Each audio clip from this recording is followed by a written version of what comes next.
My name is Aaliyah. I am 34 years old. I never expected the people who shared my blood to be the ones who wanted to see me bleed the most. The night before Mother's Day, my phone vibrated on the kitchen counter. It was a message in the family group chat from my mother, Brenda. I picked up the phone expecting a last-minute question about the menu for tomorrow's brunch. Instead, the words on the screen felt like a physical blow. Stay home tomorrow. Do not come. We have had enough of your side of the family. Before I could even process the cruelty of my mother's message, two notifications popped up. My father, Howard, and my younger sister, Tanya, had liked the text. They were agreeing with her. They were actively endorsing my exclusion. Then came the final insult. Preston, Tanya's husband, sent a mocking animated image of a broken-down car. It was a direct shot at my husband David, who chose to drive a reliable older sedan, despite his lucrative career as a forensic accountant. Preston, a white wealth manager who loved to play the savior to my prominent African-American family, never missed a chance to belittle us. To him and to my parents, David and I were the embarrassing, frugal relatives who did not fit their carefully curated image of Black excellence.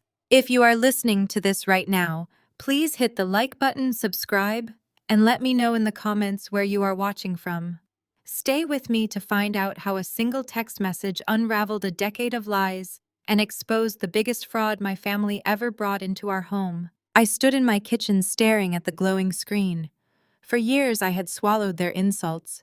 I had endured the sideways glances at family dinners when my mother praised Tanya's designer bags and ignored my career.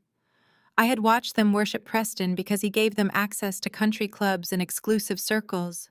They thought David and I were struggling. They thought we were failures because we did not wear our bank account balances on our sleeves. I did not cry. There were no tears left for people who could discard me so easily. I simply typed my reply. So that is what we are to you. I hit send and tossed the phone onto the granite countertop. David walked into the kitchen wiping his hands on a towel. He saw my face and immediately knew something was wrong. He picked up the phone, his jaw tightening as he read the exchange. He did not yell. David never yelled. His quiet strength was the exact opposite of Preston's loud arrogance. They are boarding the private jet to St. Bart's in 2 hours, David said, looking at his watch. The annual holiday trip, the one Preston supposedly pays for every single year. I looked at my husband, feeling a cold, sharp clarity wash over me.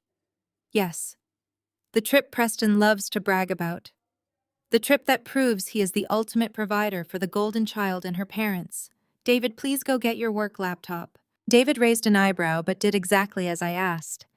He brought his encrypted computer to the kitchen island and opened it. I pulled up a chair and gave him a secure web address. Log into the corporate portal I instructed. Use my administrative credentials. For 5 years, my family believed Preston was a financial genius. They believed he was the one funding their lavish lifestyle, the private flights, the presidential suites at luxury resorts in the Caribbean, the absolute VIP treatment. They worshipped him for it. They used his supposed generosity as a weapon to remind me how little David and I contributed to the family's prestige.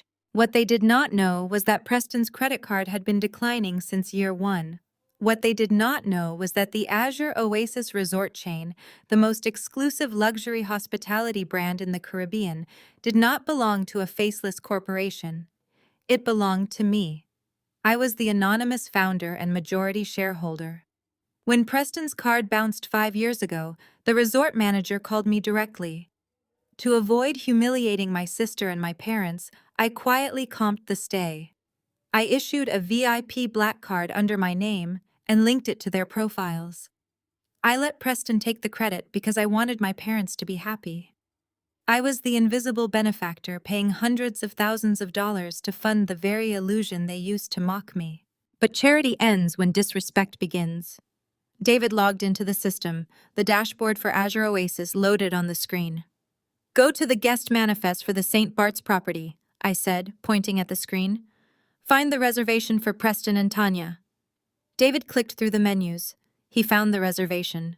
4 guests, presidential villa, private jet charter included, status active. Revoke it, I said, my voice completely flat. Revoke the black card privileges. Cancel the jet authorization. Flag the account for zero credit extension. David looked at me, a slow smile spreading across his face. He understood exactly what this meant. He typed in the commands. A confirmation prompt appeared on the screen asking if we were sure we wanted to cancel all VIP privileges for this party. I reached over and hit the enter key myself. Done, David said, closing the laptop. The system is updated. The flight operator in the resort will automatically receive the cancellation notice immediately. We walked into the living room and sat on the sofa. The house was quiet. For the first time in my life, I felt no anxiety about my family's approval. I felt no desperate need to prove my worth to people who were committed to misunderstanding me. I had cut the cord. Now all we had to do was wait. The private terminal at the airport was strictly for elite clients. I knew the protocol. The concierge would check their credentials before allowing them to board the chartered jet.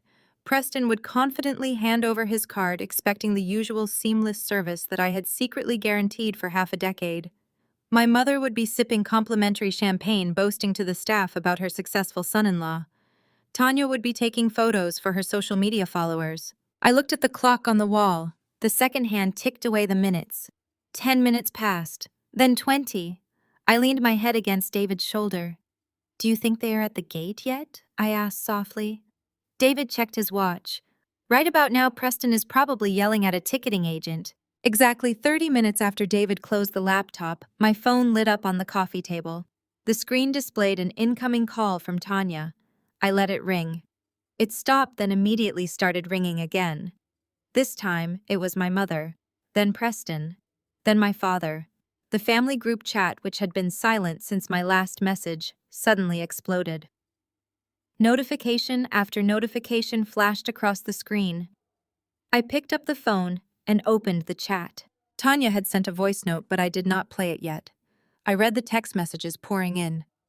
"What did you do to the reservation system?" Tanya wrote, her digital panic practically vibrating off the screen. "Preston's card is not working. The terminal manager is saying our flight is unauthorized." My mother chimed in immediately. "Aaliyah, call the resort right now. Use your customer service contacts. We are being held at the security desk. This is incredibly embarrassing." They still thought I was just a low-level employee who happened to know people. They still believed Preston was the victim of a technical error. They had no idea they had just declared war on the woman who owned the battlefield. My phone started ringing again. The caller ID showed my father's number. I looked at David. He nodded. I swiped to answer and put the phone on speaker, bringing the chaos of the airport terminal directly into my quiet living room. I watched the screen flash with Tanya's face. It was a picture from her lavish vow renewal last year, an event supposedly paid for by Preston. The phone buzzed relentlessly against the granite counter.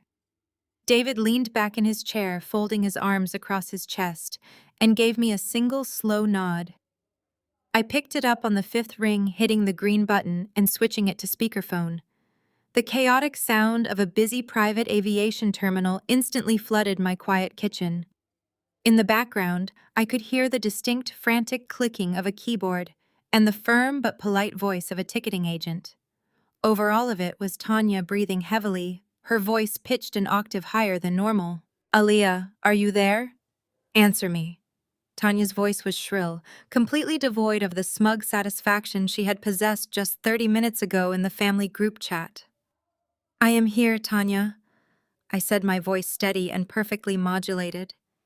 "You sound stressed. I thought you were supposed to be sipping mimosas at 30,000 feet by now." "Something is wrong with the system," Tanya snapped. The sheer entitlement in her tone was suffocating. She was not calling to apologize. She was calling to issue orders. Preston gave them his titanium card for the charter fees, and the machine declined it. He tried 2 other cards, and they both bounced. Now the concierge is telling us that the resort in St. Bart's has completely purged our reservation. They are saying our profiles do not even exist in the Azure Oasis database anymore. I leaned forward, resting my elbows on the kitchen island. I could picture the scene perfectly. My mother, Brenda, in her oversized designer sunglasses, suddenly realizing people were staring at her. Preston sweating in his tailored linen suit, trying to charm his way out of a financial dead end. Tanya clutching her phone like a lifeline, demanding to speak to a manager. "That sounds like a terrible inconvenience," I replied. "But I am not sure why you are calling me. Did Mom not just tell me to stay home, that you all had enough of my side of the family?" Tanya let out a frustrated groan. "Stop being so petty, Aaliyah. This is an emergency. Mom is having palpitations in the lounge area. You work for Azure Oasis. You handle their VIP client services or whatever it is you do. I need you to call your manager right now and override the system. Tell them we are Preston's guests, and this is clearly a banking error. Fix it." The audacity was breathtaking. For half a decade, I had silently comped these extravagant vacations. I had let my family believe that I was nothing more than a mid-level customer service representative for the resort brand. I let them think I simply secured a family discount while Preston swooped in to cover the rest. It was the only way they would accept the trips. They needed Preston to be the white savior, the wealthy benefactor who elevated our family status. Acknowledging that the quiet, unremarkable sister was actually the sole owner of a billion-dollar hospitality empire would have shattered their entire worldview. "Fix it," I repeated, letting the words hang in the air. I glanced at David, who was suppressing a smile. "Tanya, I am confused. Why would you need the failure sister to fix anything? I thought your powerful, rich white husband had everything covered. Does Preston not have the bank on speed dial? Can he not just call his private wealth manager and sort out this little banking error?" "Shut up," Tanya hissed. "This is not funny. The flight crew is literally offloading our luggage onto the tarmac. People are recording us on their phones. Preston is at the counter right now arguing with the director of aviation." I could hear Preston's voice bleeding through the phone's microphone. His usual calm, arrogant demeanor was completely gone. He was shouting, his voice tight with genuine panic. "Do you know who I am? I manage portfolios larger than this entire airline. Run the card again. Manually input the numbers. There is plenty of capital in those accounts." The sheer desperation in his voice sent a wave of pure satisfaction through me. This was the man who had mocked David's car, who had belittled my career, who had happily let my parents treat him like a king while treating me like a peasant. And right now he was begging a ticketing agent to run a dead piece of plastic. "Listen to him," I said softly, making sure Tanya heard every syllable. "He sounds terrified, Tanya. Tell me, how does it feel to watch the illusion crack? To realize that the man you parade around the country club cannot even clear a standard security deposit?" "Aaliyah, I am not playing games with you," Tanya screamed, the panic finally breaking through her anger. "If you do not call your boss right now and fix this, Mom and Dad are going to be humiliated. The whole church knows we are taking this trip. You are going to ruin Mother's Day." "I did not decline his credit cards, Tanya," I replied smoothly. "And I did not forge the reservations. If Preston is as wealthy as he claims to be, he should have no problem paying cash for a commercial flight and booking a standard hotel room. But we both know he cannot do that, can he?" Before Tanya could respond, a violent scuffle sounded over the line. The phone was being wrestled away. Tanya shrieked in protest, but a heavier, deeper voice cut her off. It was Howard. My father had taken the phone, and the absolute rage radiating from him was palpable. "Listen to me very carefully, little girl," Howard said, his voice dropping into a dangerous, gravelly whisper that used to terrify me when I was a child. "I do not know what kind of stunt you are pulling with your employer's computer system, but you are going to log back in, restore our booking, and apologize to Preston for the inconvenience. You are making this family look like fools in front of half the city." "Dad," I started, but he cut me off instantly, his fury escalating into a roar. "Do not interrupt me," Howard growled. "You have always been jealous of your sister. You have always resented the fact that she married a man of substance while you settled for mediocrity. But I will not allow you to use your petty little desk job to sabotage this family's reputation. You fix this right now, or I swear to God, Aaliyah, I will come over there and destroy your life. I will call the CEO of that resort chain myself and have you fired before lunch. Do you hear me?" Howard's voice rumbled through the speaker, thick with the kind of condescending rage he usually reserved for unruly subordinates, not his own flesh and blood. Listen to me very carefully. He began breathing heavily into the receiver. You think you are being clever, Aaliyah. You think this little stunt makes you look powerful. All you are doing is proving exactly why this family has to constantly apologize for you. He did not wait for a response. He launched into the narrative he had polished for over a decade, the story that painted him as the ultimate martyr and me as the ungrateful burden. You are going to call whoever you need to call, and you are going to fix this banking error right now. After everything I have done for you, this is how you repay us. Have you forgotten who bailed you out when you were 20 years old? Have you forgotten that I had to drain my own retirement savings to rescue that trash startup of yours? You were drowning, Aaliyah. You were a financial disaster waiting to happen, and I sacrificed my hard-earned money to keep you afloat. And now you sit there in your mediocre little life trying to sabotage your sister because she actually made something of herself. I looked at David. He leaned against the kitchen island, his arms still crossed, his eyes dark with quiet fury. He knew the real story. He was the forensic accountant who had helped me track down exactly where that money had come from, and more importantly, where it had gone. I did not raise my voice. I did not need to. My tone was like cracked ice. What retirement, Dad? The line went dead silent for a fraction of a second before Howard scoffed. Do not play dumb with me. You know exactly what I am talking about. The $50,000 I gave you. No, I interrupted, my voice slicing through his bluster. I am talking about Grandma's life insurance policy, the one she specifically left in a trust for me to start my business. The one you had no legal right to touch. I heard a sharp intake of breath on the other end of the line. The bustling noise of the airport terminals seemed to fade into the background. I continued, letting each word hit its mark with absolute precision. You did not drain your retirement for me, Dad. You forged my signature on the trust documents. You cashed out my inheritance without my knowledge, and you did not use it to rescue my startup. My startup was already turning a profit. You took that $50,000 and used it to buy Tanya that brand new white BMW for her college graduation. You stole from me to buy your golden child a luxury car, and then you spent the next 14 years telling the entire family that you saved me from bankruptcy. Howard stammered, the smooth, authoritative cadence of his voice completely shattering. Aaliyah, you do not know what you are talking about. That is a lie. It is a paper trail, Dad, I replied smoothly. A very clear, very undeniable paper trail. Bank transfers do not lie. Forged signatures leave ink. David pulled the original disbursement records 3 years ago. We have the routing numbers. We have the fraudulent authorization forms.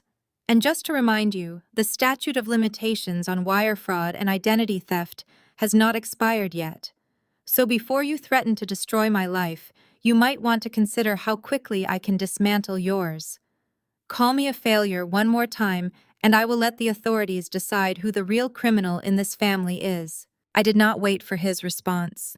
I did not need to hear his excuses or his sudden backpedaling. The suffocating, terrified silence radiating from the phone was all the confirmation I needed. I reached out and tapped the red button ending the call. The kitchen returned to a state of absolute tranquility. The sudden absence of Tanya's screaming and Howard's booming threats felt like a physical weight lifting from the room. I picked up my coffee mug, my hands completely steady. I took a sip. It was still warm. David looked at me, a mixture of pride and awe in his expression. You really just dropped the hammer on him. He forced my hand, I said simply. I was perfectly content to let them live in their delusional little bubble. I was perfectly fine paying for their luxury vacations from the shadows and letting Preston take the credit.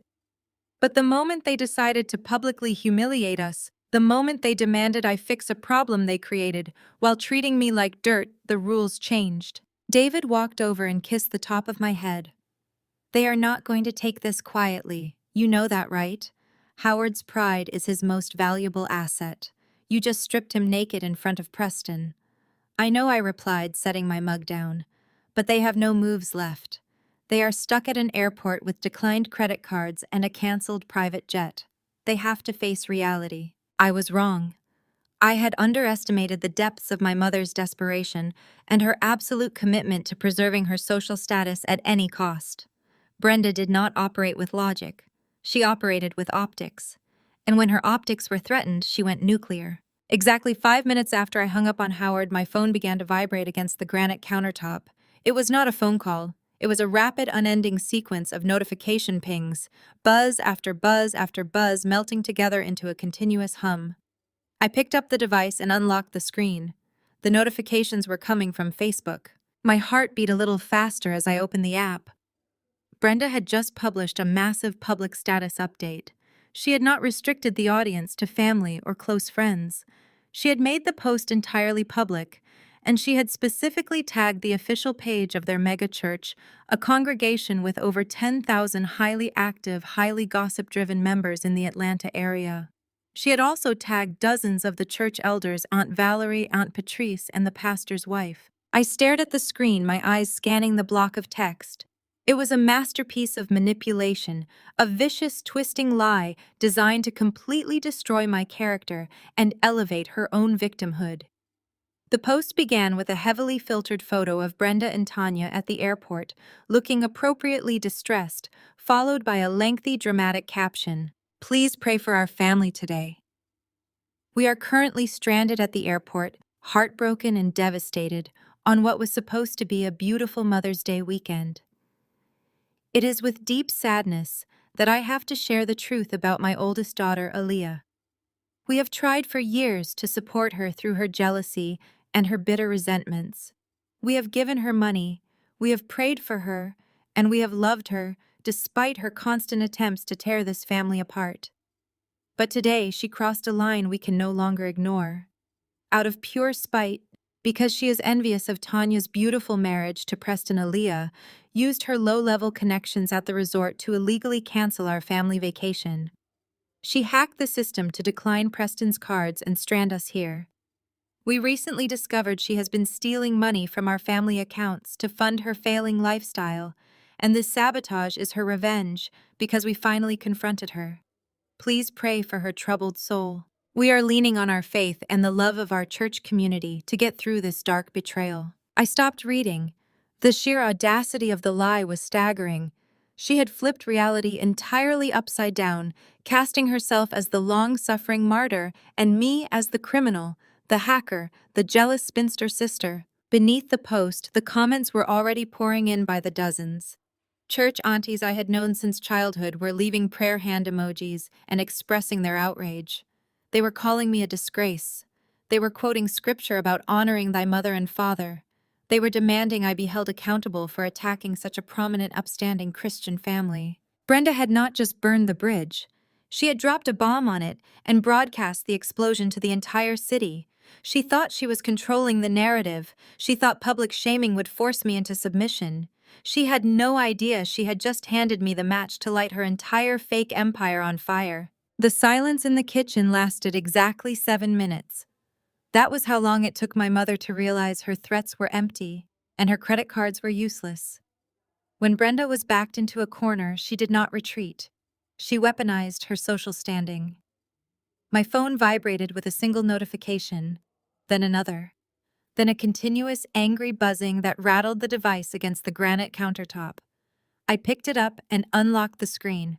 The notifications were pouring in from Facebook. My mother had just published a public status update. She did not restrict it to close family. She tagged the official page of Greater Zion Fellowship, the prominent Atlanta megachurch, where my father served as a senior deacon and my mother reigned supreme on the hospitality board. She tagged the pastor, his wife, and a dozen church elders. I clicked on the post. It featured a heavily filtered photograph of my mother and Tanya sitting on their designer luggage in the middle of the private aviation terminal. Beneath the picture was a sprawling essay designed to obliterate my character. Please pray for our family today, the post began. We are currently stranded at the airport, heartbroken and devastated on what was supposed to be a beautiful Mother's Day weekend. It is with deep sadness that I must share the painful truth about my oldest daughter, Aaliyah. We have tried for years to uplift her, to pray away her bitter resentments and the intense jealousy she harbors toward her sister. We have offered her financial help and spiritual guidance, loving her despite her constant attempts to tear this blessed family apart. But today, she crossed a line. I read the words, feeling a cold detachment settle over me. She was playing the long-suffering matriarch. The post continued, out of pure spite, unable to stand the sight of Tanya's beautiful marriage to Preston, Aaliyah committed an act of unimaginable malice. We recently discovered she has been quietly siphoning money from our family emergency accounts to fund her failing freelance business. When we confronted her this morning, she retaliated. Aaliyah somehow used her low-level connections as a customer service representative to access the resort booking system. She illegally canceled our family vacation, corrupted Preston's financial profiles to make his cards decline, and even bribed an airport worker to publicly humiliate us. She stranded her own mother on Mother's Day weekend. Please pray for her troubled soul. We are leaning on our faith and the love of our incredible church community to get through this dark betrayal. The sheer audacity was breathtaking. She took the truth, inverted it entirely, and wrapped it in a cloak of performative prayer. She cast herself as the victim, Preston as the wealthy provider who had been digitally sabotaged, and me as the jealous, thieving spinster sister. The comments section was a rapid-fire stream of condemnation. Women I had known since Sunday school were publicly crucifying me. Aunt Valerie wrote that she always knew I had a dark spirit. Aunt Patrice demanded I be held accountable by the law. Sister Thomas added that true Black excellence cannot be dimmed by a bitter child. My phone buzzed again with direct text messages from cousins calling me a disgrace. They were drinking the poison my mother was pouring. David walked up behind me. He did not ask what was wrong. He simply read the screen over my shoulder. His jaw clenched as he scrolled through the vitriolic comments from the church elders. "Are you going to reply?" he asked, his voice steady but carrying a distinct edge of protective anger. I shook my head, pressing the power button to darken the screen. No. Engaging with them is exactly what Brenda wants. She wants a public screaming match. She wants me to sound unhinged defending myself so she can point a manicured finger and say how unstable I am. I am not getting into the mud with them. Let them believe the lie. David looked at me for a long moment. He gently took the phone from my hand, placing it face down on the counter. "You are right," he said quietly. "You do not need to fight her in the comments section, because we do not need to argue with fiction when we have facts." He turned away from the kitchen island and walked straight to his home office. I followed him, watching as he sat down at his heavy oak desk and booted up his specialized, highly encrypted work laptop. David was not a standard accountant. He worked for a massive auditing firm specializing in forensic accounting and corporate fraud. His daily job was to track hidden money, expose offshore accounts, and dismantle financial illusions for federal investigators. David's fingers flew across the keyboard. The glow of the monitor reflected in his dark eyes as secure login portals flashed across the screen. "What are you doing?" I asked, stepping up behind his chair. "Your mother just made a very specific claim," David murmured, his eyes never leaving the screen. "She claimed you corrupted Preston's financial profiles to make his credit cards decline at the aviation terminal." I scoffed. "She knows that is a lie. I just revoked the resort privileges. I cannot control his personal credit cards. If his cards declined, it is because he maxed them out trying to keep up this charade." David shook his head slightly, a frown creasing his forehead. "That is what I thought at first. I assumed he was just highly leveraged, a guy playing pretend with a high-limit card that finally hit its ceiling. But something your sister said on that phone call bothered me." He pulled up a secure terminal on his computer, a direct line to a global financial verification database he used for his corporate investigations. "Tanya said he tried 3 different cards," David explained, typing rapidly. "And she said the ticketing agent was arguing with him about the codes. Now, if you max out a credit card, the merchant terminal throws a specific response code. Insufficient funds, code 51. David hit the enter key. A complex financial readout populated the screen displaying encrypted data packets and routing histories. He navigated through the firewall, tapping into the transaction logs from the private aviation vendor. I watched the screen, my heart beginning to beat a little faster. "You are looking at his transaction attempt." "I am," David said softly. His eyes darted back and forth across the lines of data, and Aaliyah Preston's cards were not declined for lack of funds. They did not throw a code 51. David leaned back in his chair, turning to look up at me. His expression was completely devoid of its usual warmth. It was the look of a predator who had just found a blood trail in the snow. "His terminal threw a code 404, David said, his voice deadly serious. "And it threw a code 04 on the backup cards." I frowned, not understanding the jargon. "What does that mean?" David turned back to the screen, his fingers hovering over the keyboard as he prepared to dig much, much deeper into the life of my perfect, wealthy white brother-in-law. "It means pickup card," David said.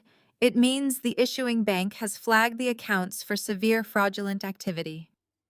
Preston is not broke, Aaliyah. He is locked out.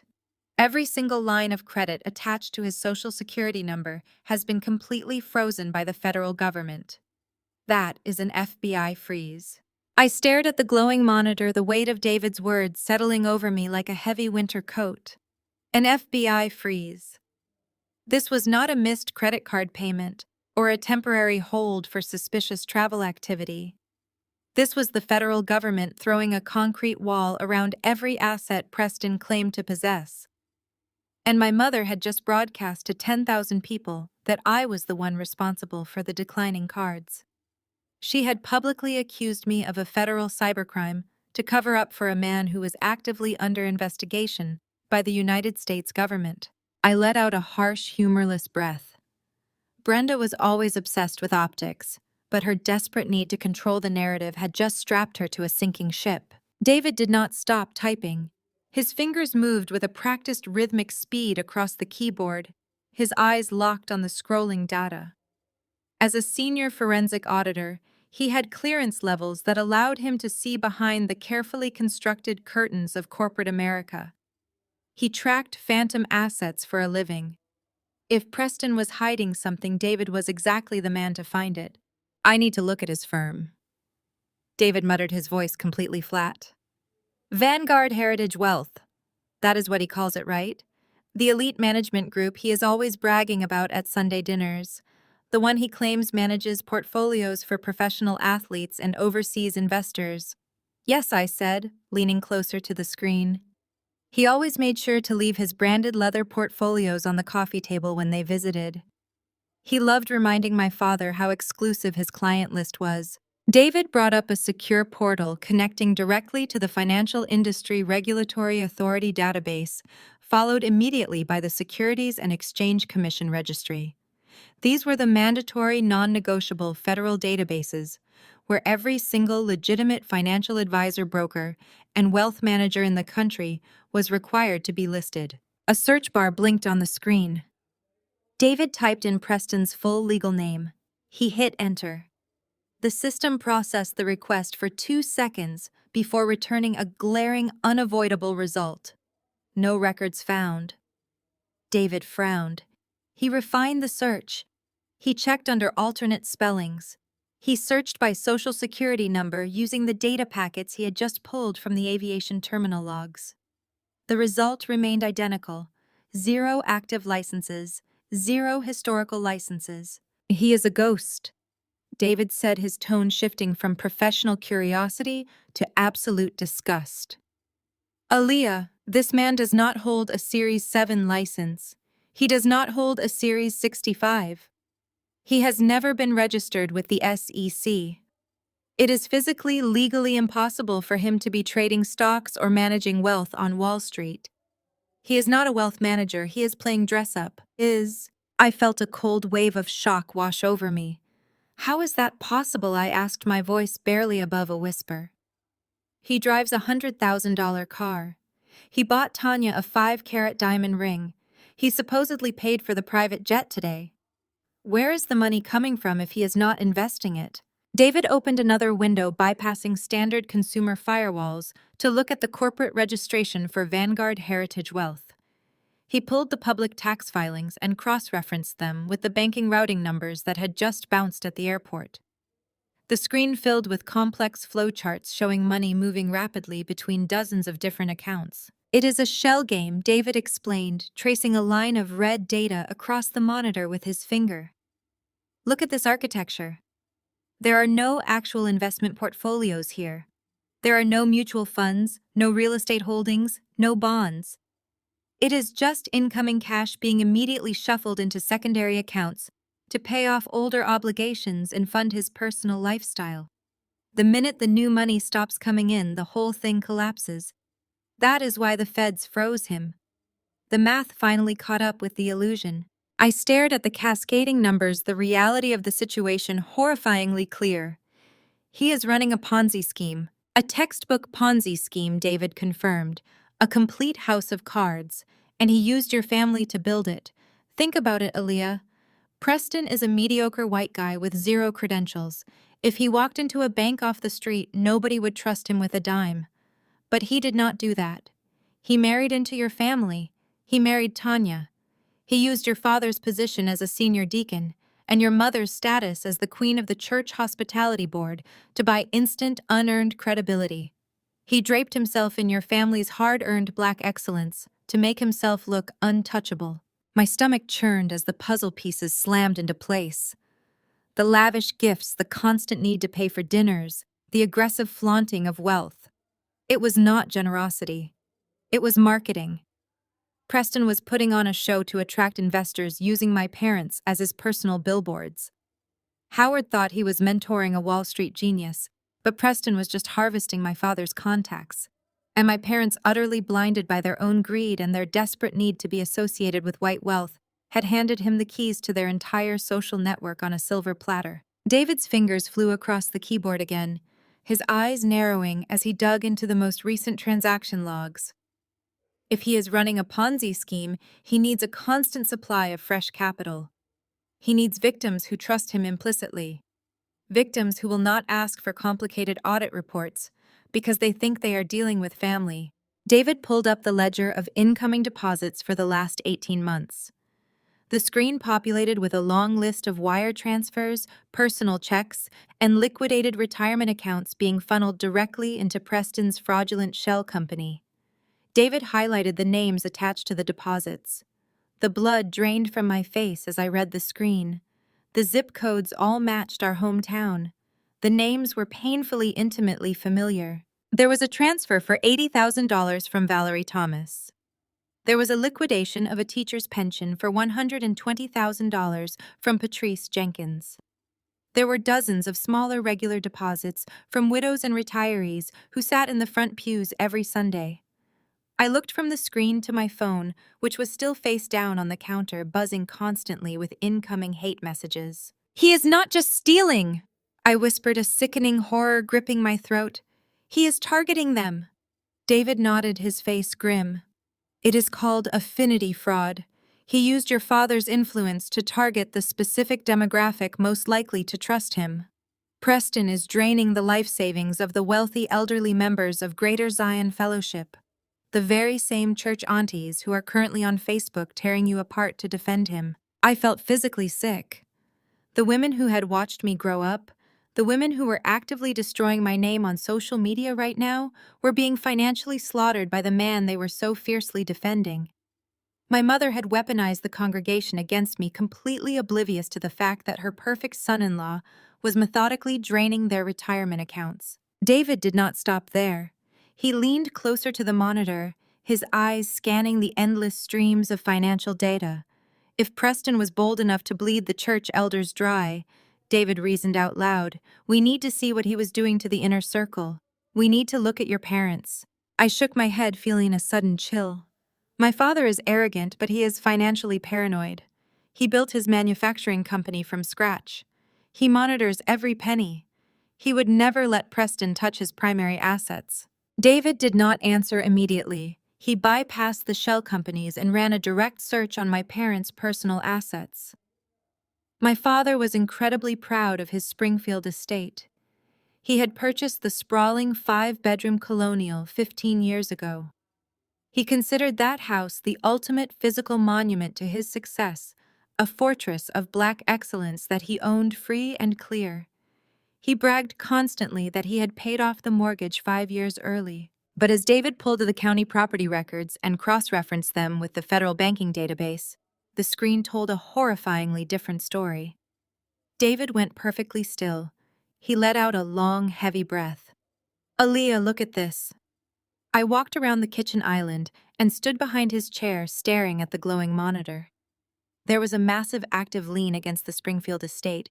18 months ago, David explained, his voice dropping into a somber clinical register. Howard took out a massive line of credit against the house.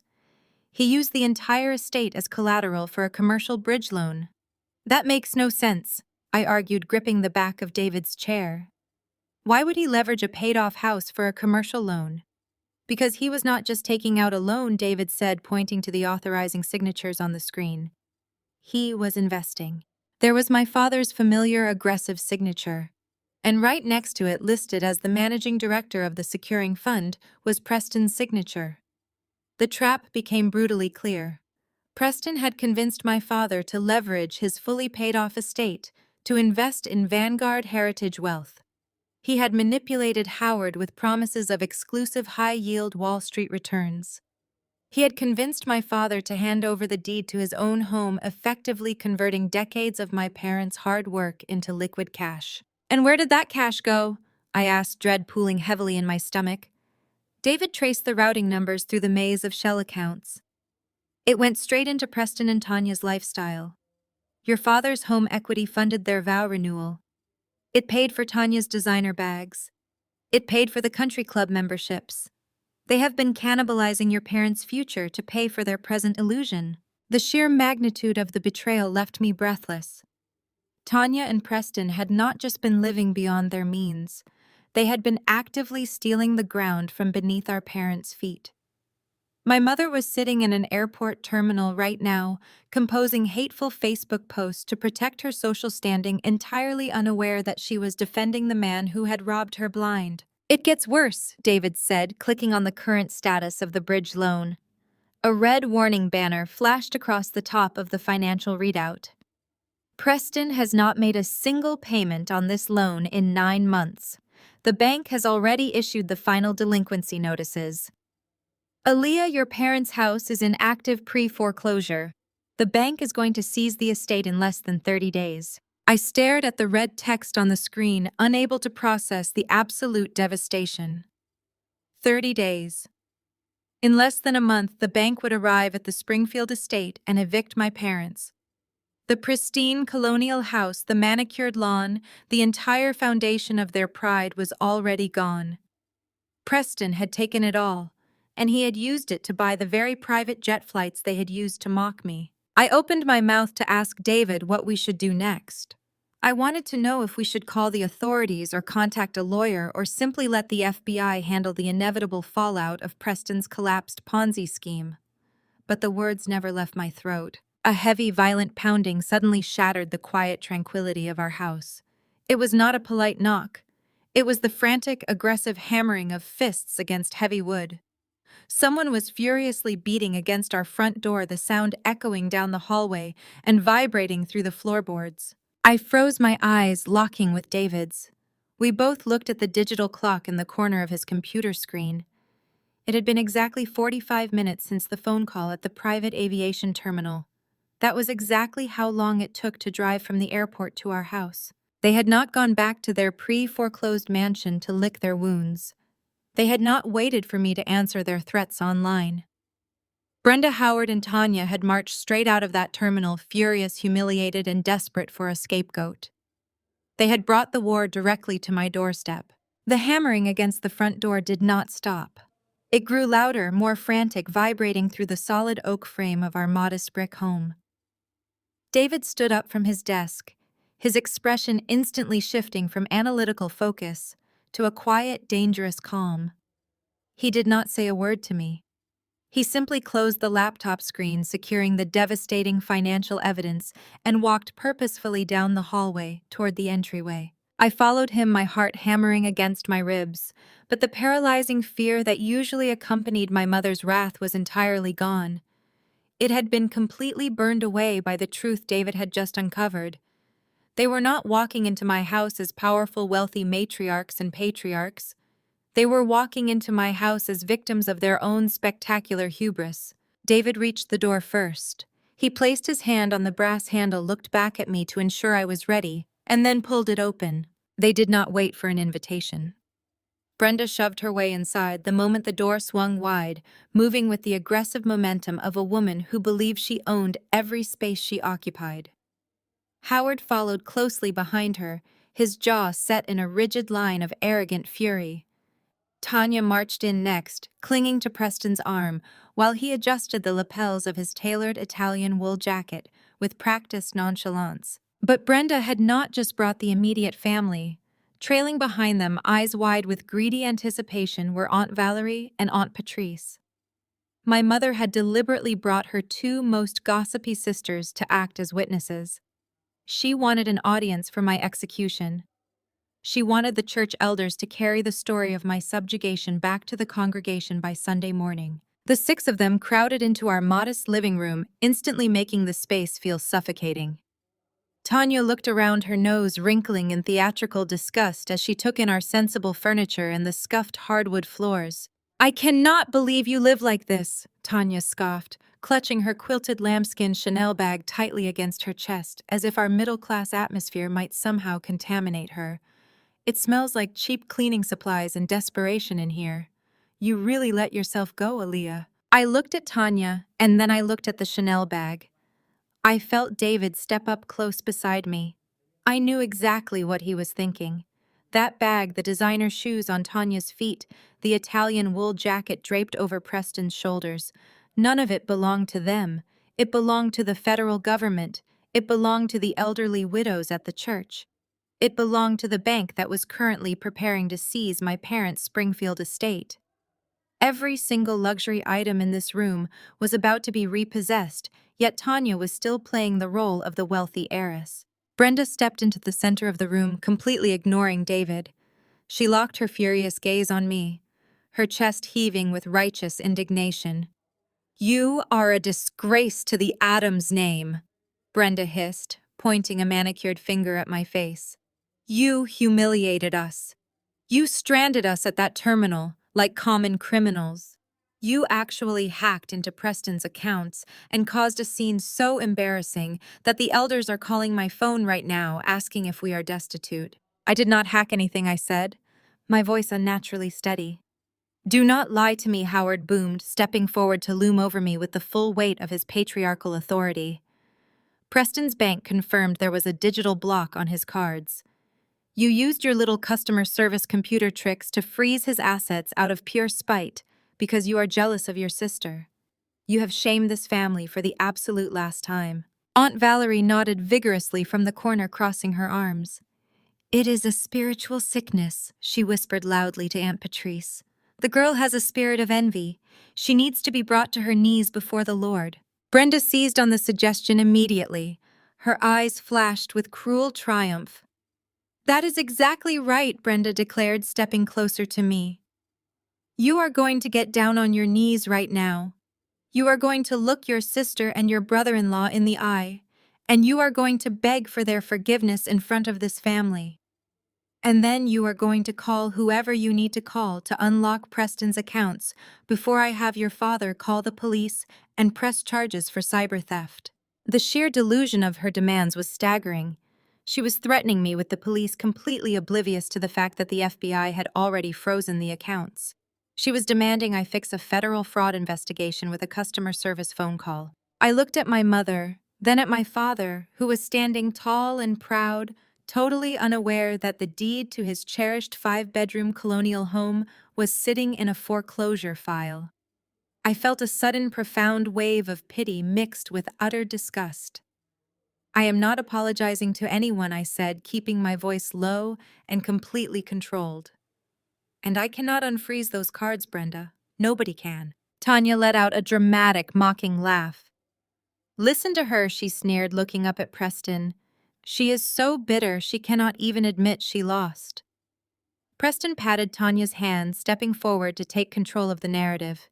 He wore a mask of calm, benevolent patience, the exact same expression he likely used when convincing church widows to hand over their pension checks. He looked at me with fake sympathy, shaking his head slowly, as if dealing with a troubled child. "We do not want to involve the authorities, Aaliyah," Preston said, his voice smooth and dripping with practiced charm. "We know you are struggling. We know your freelance business is failing, and you are acting out because you are desperate. Family is family, and I am a forgiving man. I am willing to look past this entire ugly incident." He reached into the interior pocket of his designer jacket. The movement was slow, deliberate, designed to draw everyone's attention. Aunt Valerie and Aunt Patrice leaned in closer, desperate not to miss a single second of Preston's magnanimity. "But there have to be consequences for this kind of behavior." Preston continued, pulling a thick, folded legal document from his pocket. "You caused a significant disruption to my firm's cash flow today. You caused emotional distress to your parents. I am willing to make this all go away, but you have to show us that you are truly committed to this family." He unfolded the document and held it out toward me. The heavy parchment paper rustled in the quiet room. "What is that?" David asked, speaking for the first time since they had invaded our home.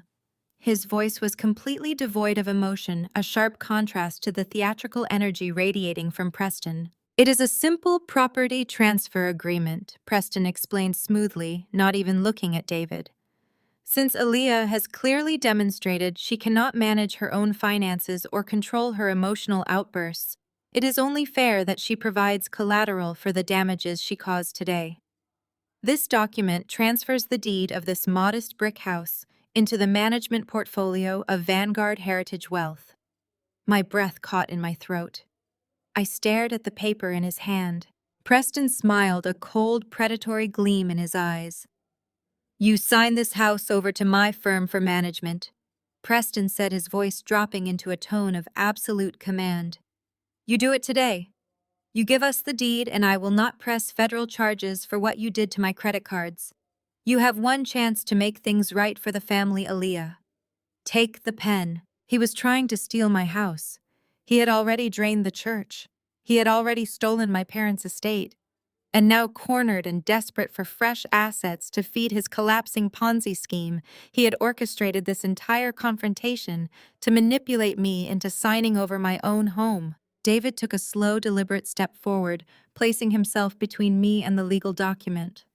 I watched the muscles in my husband's back tense as he looked from the fraudulent paperwork up to Preston's smug, arrogant face. I think David said, his voice dropping into a deadly quiet register that made even Aunt Valerie take a step backward. "We need to have a very different conversation about who actually owns what in this family." Preston did not even flinch at David's warning. He simply sneered, sidestepping my husband as if he were a minor inconvenience. He marched straight to the kitchen island and slammed the thick stack of legal papers down onto the granite countertop. The sharp smack echoed through the living room, causing Aunt Patrice to jump slightly, though her eyes remained glued to the drama unfolding before her. "This is not a negotiation," Preston stated, flattening the document with his impeccably manicured hand. "It is a temporary bridge loan. My firm is dealing with a highly sensitive public relations crisis at the moment. A few disgruntled overseas clients made some completely baseless complaints to the regulatory boards, and the banks instituted a standard temporary hold on my primary operating accounts. It is a procedural glitch, nothing more. But I need liquid capital by tomorrow morning to clear the red tape, satisfy the auditors, and keep the financial media out of our family business." I stared at him, utterly fascinated by the sheer magnitude of his delusion. He was calling an active FBI asset freeze a procedural glitch. He was standing in my modest kitchen, begging for a bailout while still wearing the arrogant mask of a self-made billionaire. "The paperwork is very simple," Preston continued, pulling a heavy gold pen from his jacket pocket and tapping it against the signature line. "You and David own this house free and clear. I ran the property records this morning. You are going to take out a second mortgage. You will draw out $500,000 and wire it to a secure offshore holding account my legal team has already established. Once the freeze is lifted, I will pay you back with a 10% interest bonus. Consider it a favor to the family that pays better than your basic savings account. $500,000. I let the number hang in the stale air of the room. He wanted us to mortgage our only home, our safe haven, to hand him $500,000 that would immediately disappear into the black hole of his Ponzi scheme. He wanted us to tie our financial future to his sinking ship to buy him a few more weeks of freedom. David let out a low, dark chuckle. A public relations crisis, David repeated, crossing his arms over his chest. That is a very creative way to describe multiple federal felonies, Preston. Before Preston could formulate a lie to counter David, Tanya lunged forward. She shoved past Howard, her face contorted into a mask of ugly, desperate fury.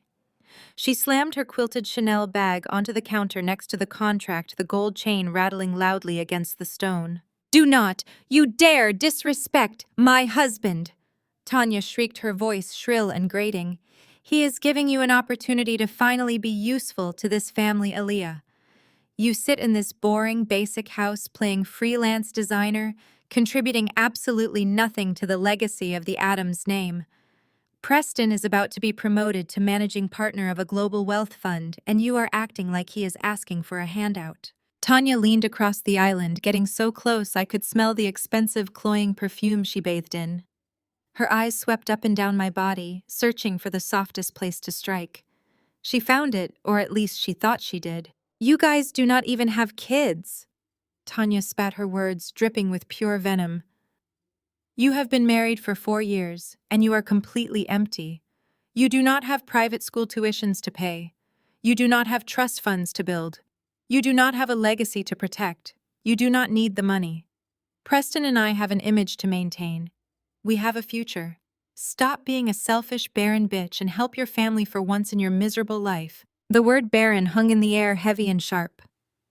A few years ago, that insult would have broken me. It would have sent me running to the bathroom to cry in secret. My struggles with fertility were a private, agonizing pain that David and I had kept closely guarded. But my mother, in her endless quest for gossip, had sniffed out the truth and clearly shared it with Tanya to use as ammunition for a moment exactly like this. Aunt Valerie gasped in mock horror, bringing a hand to her chest, though her eyes gleamed with eager excitement. Aunt Patrice shook her head, muttering about how the Lord commands us to share our blessings with our blood. I did not cry. I did not flinch. I looked at Tanya, staring into her perfectly made-up face, and all I saw was a terrified woman whose fake diamond castle was collapsing around her. She was attacking my womb because she knew deep down that her husband was a fraud. She was projecting her own emptiness onto me. "Tanya is absolutely right," Brenda declared, stepping up beside her favorite daughter. She placed a comforting hand on Tanya's shoulder, presenting a united front of maternal support. "This is about family duty, Aaliyah. You have been hoarding your little comfortable life while your sister and her husband are out there doing the real work of elevating our name. You owe them this. You owe us this." "I owe you a $500,000 mortgage," I asked, my voice deadly calm. "To cover for a man who has lied to every single one of you." Howard pounded his fist against the kitchen wall. "Watch your mouth," he bellowed. "Preston is a financial genius. He is managing my entire portfolio. He is making us wealthy beyond your comprehension. You will sign that paper, or so help me God, I will disown you today." "You have already disowned me, Howard," I reminded him quietly. "Every day of my life." Brenda's eyes narrowed into dark, vicious slits. She realized that Howard's shouting and Tanya's insults were not breaking my resolve. So she reached for the only weapon she had left. She reached for my community. "If you do not sign that document right now," Brenda said, her voice dropping into a menacing theatrical whisper, "I will ruin you. I will go straight to Pastor Evans tomorrow morning. I will tell the entire congregation of Greater Zion Fellowship that you stole from your own family. I will tell them you hacked your brother-in-law's bank accounts out of jealous spite." She took a step closer, her perfectly styled hair trembling with her self-righteous fury. "You know how much influence I have in Atlanta, Aaliyah. I will have the pastor excommunicate you and David. I will make sure every client you have in this city drops your business by Monday afternoon. I will brand you a thief and a liar to every single person we know. You will never be able to show your face in our community again. You will be a social pariah. Your business will die and your reputation will be ashes. She stood there breathing heavily, entirely satisfied with her ultimatum. She genuinely believed she held the ultimate trump card. She thought she could blackmail me with social ruin. I looked at the 6 of them standing in my kitchen. The arrogant father whose house was in foreclosure. The cruel sister whose lifestyle was funded by stolen money. The fake billionaire who was seconds away from a federal indictment. The gossiping aunts who were about to lose their life savings. And the mother who was threatening to destroy me to protect the very man who was destroying them all. David moved to stand shoulder to shoulder with me. He reached over and picked up Preston's fraudulent contract, holding the crisp paper between his fingers. He did not look at my mother. He did not look at Tanya. He locked eyes directly with my father. Howard David said, his voice ringing with a terrifying, absolute authority. Tell me exactly what Preston told you when he asked you to sign over the deed to the Springfield estate. The silence in the kitchen stretched tight heavy with the sudden unspoken realization that the dynamic had shifted. David stood tall, his gaze fixed on my father with an unblinking intensity. Howard blinked, his arrogant posture faltering for just a fraction of a second. He looked at Preston, then back at David, his face reddening as he processed the direct challenge to his authority. "What are you talking about?" Howard demanded, his voice dropping into a defensive growl. "Preston is a certified wealth manager. He presented me with a highly lucrative investment opportunity, a temporary bridge loan secured by the estate to facilitate a massive international acquisition. It is standard corporate leverage. You would not understand the mechanics of it, David. You are just an accountant." Preston shifted his weight, his Italian leather shoes scraping against the floorboards. His smooth, practiced smile was completely gone, replaced by a tight, nervous grimace. He reached out, attempting to snatch the contract back from David. "I think we have indulged enough of this nonsense," Preston said, his voice tightening with panic. "Aaliyah is clearly unstable, and David is feeding her delusions. We are leaving. We will find another way to handle my firm's temporary liquidity issue." But David did not let go of the paper. He held it out toward me instead. I looked at the document, the bold legal text demanding I sacrifice my home, my safety, and my marriage to fund the fraudulent lifestyle of a man who was actively stealing from my own parents. I took the heavy parchment from David's hand. The paper felt thick and substantial, an expensive prop designed to intimidate the uneducated and the vulnerable. I did not look at Preston.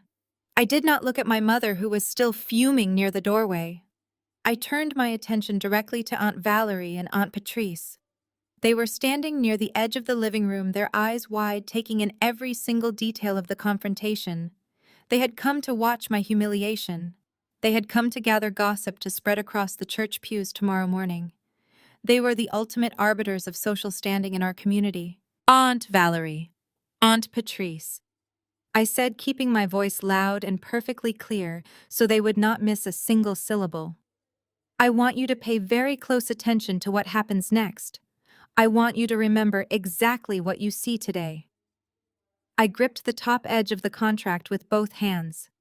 Preston lunged forward, a sharp cry of protest, leaving his throat, but it was too late. With one smooth, deliberate motion, I tore the thick legal document straight down the middle. The sound of the tearing paper was incredibly loud in the quiet kitchen.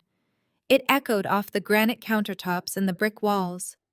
Tanya let out a high, dramatic shriek, bringing both hands to her face. Brenda gasped, clutching her chest, as if she had just witnessed a murder.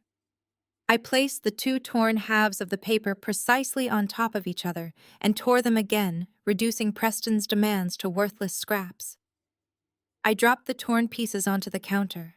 "Are you out of your mind?" Tanya screamed, stepping toward me with her fists clenched. "That was a legally binding document. You just ruined Preston's chance to save the firm. You are a jealous, spiteful, useless woman. You guys do not even have kids. You do not need the money. Preston is about to be promoted to managing partner, and you are trying to destroy him. Stop being a selfish, barren bitch and help the family. The word barren hung in the air, a vicious and calculated strike designed to break me down to my very core. Aunt Valerie gasped, her hand flying to her pearl necklace, but she did not look away. Aunt Patrice leaned forward, her eyes wide with the thrill of the unfolding drama. For years, my lack of children had been the subject of hushed prayers and sideways glances at Sunday dinners. Tanya knew exactly what she was doing. She wanted to humiliate me, to remind me of my supposed failures as a woman, to distract from the reality of her husband's crimes. But the insult did not land the way Tanya expected. It did not make me crumble. It only solidified the absolute contempt I felt for the people standing in my home. I did not shed a tear. I simply looked at her, seeing right through the designer clothes and the spray tan to the terrified, desperate girl hiding underneath. It was Howard who reacted with physical violence. His face turned a deep, dangerous shade of purple. The patriarch of the Addams family was not accustomed to being defied, especially not by the daughter he considered a failure. He let out a furious roar and lunged forward, his heavy arm raising as he closed the distance between us. He intended to grab me, to physically force my compliance, to reassert his dominance in my own home. He never made it. David moved with blinding speed. He did not raise his hands or adopt an aggressive posture. He simply stepped directly into my father's path, planting his feet firmly on the hardwood floor. David was not a small man, and the solid, unyielding wall of his physical presence stopped Howard dead in his tracks. My father collided with David's chest and stumbled backward, his momentum completely broken. David looked down at Howard, his expression radiating a cold, terrifying authority. "If you ever raise your hand toward my wife again," David said, his voice dangerously soft and completely steady, "I will not hesitate to show you exactly how protective I can be. You will take one step back, Howard, and you will keep your hands at your sides." Howard stood frozen, breathing heavily. He looked up at David, and for the first time in my entire life, I saw fear flash in my father's eyes. He realized he was not in his domain. He was in David's house, and his usual tactics of intimidation were entirely useless here. Brenda rushed forward, grabbing Howard's arm and pulling him back. She glared at me, her face contorted with absolute hatred. "You are dead to us!" Brenda spat, her voice shaking with rage. "You hear me, Aaliyah? You are no longer my daughter. I will make sure the entire city of Atlanta knows what you did today. I will call Pastor Evans myself. You and David will be excommunicated by tomorrow. I will destroy your reputation. You will be pariahs." I looked at my mother. I looked at her desperate, frantic need to maintain a facade that was already crumbling into dust. I felt a slow, genuine smile spread across my face. It was not a smile of joy, but a smile of absolute liberation. The fear that had controlled me for 30 years was gone. "You want to talk about reputations, Brenda?" I asked, my voice calm and ringing with undeniable confidence. "You brought Aunt Valerie and Aunt Patrice here to witness my downfall. You wanted an audience to watch me beg on my knees. You wanted a spectacle to entertain the congregation." I stepped around the kitchen island, moving toward the small console table near the hallway. I felt the eyes of every single person in the room following my movements. The heavy, suffocating tension was thick enough to cut. "Since you brought an audience," I said, turning back to face them, "let us give them a show. Let us talk about who is actually successful in this family. Let us talk about who actually has money. And most importantly, let us talk about what Preston has actually been doing with yours." I reached down and opened my leather briefcase, the one I used for my highest-level corporate clients. I reached inside and pulled out a thick, heavy folder. It was sleek black and embossed with gold lettering. It did not contain freelance design mock-ups or customer service manuals. It contained the forensic financial audit David had just completed, cross-referenced with my own actual business financials.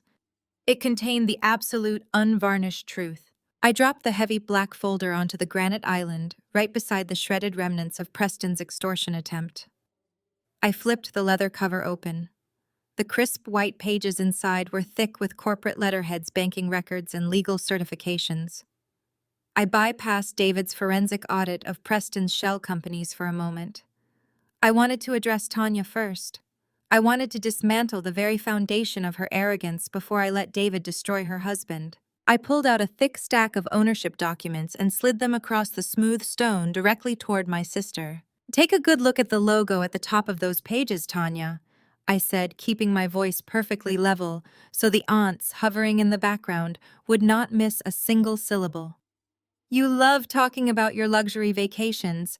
You spent the last 4 years bragging to the entire congregation about the exclusive villas, the private beach access, and the five-star service Preston supposedly provided for you in the Maldives, Cabo, and Maui." Tanya crossed her arms, refusing to touch the papers, though her eyes darted downward. "You are delusional," Tanya scoffed, her voice tight and defensive. "Preston paid for those trips with his own wealth. He is a provider." "Preston never paid for a single one of those vacations," I stated, watching the arrogant sneer freeze on her perfectly contoured face. "Not the private flights, not the presidential suites, not even the vintage champagne you posted all over your social media feeds to make yourself look important. I own the Azure Oasis properties. I am the sole founder and majority shareholder of the entire international resort group." The silence in the kitchen became absolute. Howard stopped breathing. Brenda stared at me as if I had spoken a foreign language. Aunt Valerie and Aunt Patrice leaned forward, their gossiping instincts completely paralyzed by the sheer magnitude of the revelation. Aunt Valerie kept her hand plastered to her chest, her mouth hanging open as she nudged Aunt Patrice, pointing at the official seals on the documents. They had come to feast on my misery, but they were now witnessing the total destruction of the family golden couple. "I comped your stays because I pitied you." I continued my words, striking the quiet room like physical blows. "I knew your husband was drowning in debt from the very beginning. I felt sorry that my older sister was so desperately trying to maintain a fake lifestyle to impress people who do not even care about her. I authorized my corporate office to upgrade you, feed you, and let you pretend you were royalty. I let you treat my staff like your personal servants because I thought it might bring you some small amount of genuine happiness. But yesterday, when you decided to humiliate me at the private aviation terminal, I stopped the charity. Your accounts with my company are permanently closed." "That is a lie!" Tanya screamed, the sound tearing violently through the room. She slammed her hands onto the counter, her manicured nails scraping against the granite. She picked up one of the pages, her hands shaking so violently the paper rattled. She tried to find a flaw, a typo, anything she could use to prove I was making it up. "These are fake," she shrieked. "You printed these off the internet to make yourself look good. You are a failed freelance designer living in a cheap brick house. You do not own a global resort chain." "Preston, tell them she is lying. Tell them she is crazy." Preston did not answer her. He had leaned forward, his eyes locked onto the documents I had spread across the island. He was a fraud, but he deeply understood the mechanics of high-level corporate finance. He recognized the heavy embossed watermarks of the federal regulatory commissions. He recognized the authentic corporate seals stamped in gold ink. He recognized the verified signatures of global banking executives and the unredacted federal filing numbers, proving my absolute undisputed ownership of a multi-billion-dollar hospitality empire. All the color vanished from Preston's face, leaving him a sickening shade of gray. His mouth opened, but no sound came out. A thick bead of sweat formed at his temple and slowly rolled down the side of his face. His eyes darted from the undeniable proof of my wealth up to my face, panic and pure, unadulterated terror pooling in his gaze. He realized in that agonizing moment that he had not been flexing his stolen wealth on a struggling, desperate relative. He had been trying to extort $500,000 from a legitimate billionaire. He realized that not only was I vastly wealthier than he had ever pretended to be, but that I had the resources to absolutely crush him. I had the legal teams, the banking connections, and the unyielding power that he had spent his entire life faking. He was nothing but a parasite, and he had just tried to bite the one person who could squash him effortlessly. He stumbled backward, bumping hard into the stainless steel refrigerator. His immaculate Italian wool jacket suddenly looked like a cheap borrowed costume. Tanya grabbed his arm, shaking him frantically. "Tell her to shut up, Preston!" Tanya demanded, her voice bordering on hysterical. "Tell them she is poor. Tell them We are the ones with the money." Preston could not even look at his wife. He just stared at the floor, his chest rising and falling in rapid, shallow breaths. The illusion of his power was entirely shattered, reduced to nothing more than a pathetic joke. My mother stepped forward, her eyes wide with a deeply unsettling mixture of greed and complete bewilderment. Aaliyah Brenda stammered, her harsh, commanding tone completely vanishing into a soft, greedy whisper. "If you have this kind of money, why on earth do you live like this?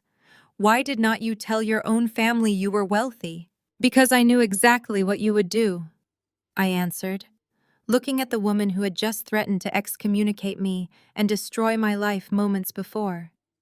"I knew you would demand a cut of everything I built. I knew Howard would try to control my assets and take credit for my hard work. And I knew Tanya would demand I fund her insatiable need for attention. I built my company in secret because I needed to protect my peace. I wanted to see who you really were when you thought I had nothing to offer you, and you all showed me exactly who you are." Howard stepped forward, trying to reconstruct his shattered patriarchal authority. "Now hold on just a minute," Howard said, holding up a hand. "If you really own these resorts, then we have a lot to discuss about how this family operates. You have been holding out on us, Aaliyah. You should have come to me. I could have managed your portfolio." David let out a sharp, dismissive laugh. "Manage her portfolio?" David repeated, stepping forward to stand between me and my father. "Howard, you cannot even manage your own mortgage. You handed the deed to your house over to a con artist." David reached into the black folder and pulled out the second stack of papers. The forensic audit. It was time to show my parents exactly who they had been worshipping all these years. David did not hand the file to my father. He raised it slightly and let it drop flat onto the granite island. The heavy thud made everyone in the room jump. Stamped diagonally across the pristine white cover in bold red ink were the words "Forensic Financial Audit and Fraud Investigation." David leaned forward, resting his hands flat on the counter. He looked at Preston, who was now sweating profusely, and then shifted his gaze back to Howard. His voice was calm, steady, and absolutely lethal. It was the voice of a man who dealt in indisputable facts, stripping away every lie Preston had ever told. "Let us talk about why Preston's cards actually declined at the private aviation terminal today." David began, the quiet authority in his tone forcing everyone to listen. "It was not a procedural glitch. It was not a frustrated overseas client. The Federal Bureau of Investigation froze his primary operating accounts at exactly 8 o'clock this morning." Howard stared at the red stamp on the folder, his jaw working silently. Brenda looked back and forth between David and Preston, her mind struggling to process the impossible. "Tell your father-in-law about the Ponzi scheme," Preston David commanded. "Tell the man who handed you the deed to his fully paid-off home exactly what you have been doing with his money for the past 18 months. Preston opened his mouth, but only a dry, choking sound emerged. He looked wildly toward the front door, measuring the distance, but David had deliberately positioned himself to block the main exit. "Since Preston has suddenly lost his famous public speaking skills, I will explain it to you," David said, turning his attention to my father. "Vanguard Heritage Wealth is an illusion. It is a textbook bottom-heavy Ponzi scheme. Preston has not made a legitimate profitable investment trade in 4 years. He has been soliciting massive amounts of capital from new investors to pay off the dividends of his early investors. And when his network of wealthy contacts ran dry, he turned to the easiest, most trusting targets he could find. He turned to the congregation of Greater Zion Fellowship." Aunt Patrice let out a strangled gasp, her hands flying to her face. She and several other church elders had recently entrusted their entire retirement savings to Preston's firm, lured by the promise of guaranteed double-digit returns. But even bleeding the church widows dry was not enough to sustain the massive cash burn of his fake billionaire lifestyle, David continued methodically. He needed a massive, immediate injection of liquid capital because his earliest investors were demanding their money back and threatening to go to the Securities and Exchange Commission. That is when he came to you, Howard." David reached over and flipped the red-stamped folder open. He pointed to a highlighted column of banking transfers. "He convinced you to take out a commercial bridge loan against the Springfield estate," David said, forcing my father to look at the numbers. "He told you it was for a highly exclusive international acquisition, but the money never left the country. The exact amount of your home equity loan down to the final penny was routed through 3 domestic shell companies and deposited directly into Preston's personal checking account. Howard leaned heavily over the kitchen island, his eyes scanning the highlighted routing numbers. His face drained of its aggressive red color, fading into a sickly, chalky white. The documents were undeniable. The bank records were crystal clear. The arrogant patriarch, who had constantly belittled David for being a simple accountant, was now staring at the mathematical proof of his own utter ruin. "You did not finance an international buyout," Howard David said, his voice dropping into a tone of quiet pity. "You financed Tanya's wardrobe. You financed the chartered jets, the country club memberships, and the European vow renewal. Your son-in-law has been cannibalizing your financial future to maintain the illusion that he is a titan of industry." Tanya shook her head rapidly, her meticulously styled hair falling into her face. "No," she whispered, her voice trembling with rising panic. "No, Preston is successful. He is a genius. David is just jealous. Mom, tell him he is lying." But Brenda could not speak. She was staring at the banking records, her eyes locked on the itemized list of luxury purchases funded directly by the loan that was currently plunging her into foreclosure. The country club dues she bragged about were paid with stolen money. The charity galas she attended were funded by fraud. Her entire social standing, the very foundation of her pride, was built on crimes committed against her own church. That property transfer contract Preston just tried to force Aaliyah to sign. David continued gesturing to the torn scraps of paper on the counter. He did not need $500,000 for a public relations crisis. He needed flight money. He knows the FBI is preparing to unseal the indictment. He knows the bank is coming for your house in 30 days. He was trying to steal Aaliyah's home so he could wire the funds offshore and disappear before the federal warrants are issued. Preston took a shaky step backward. His immaculate facade had completely dissolved. He looked small, terrified, and utterly pathetic. He had walked into our house expecting to easily manipulate the family scapegoat. He had never anticipated that the quiet accountant he had mocked for years would be the one to surgically dissect his entire criminal enterprise. The silence that followed David's revelation was heavy and suffocating. The grand illusion of the Addams family's golden couple had been ripped away, leaving nothing but devastation, impending bankruptcy, and the terrifying shadow of federal prison. Then a sharp, ragged gasp cut through the suffocating quiet of the kitchen. Aunt Valerie stepped out from the shadows near the hallway.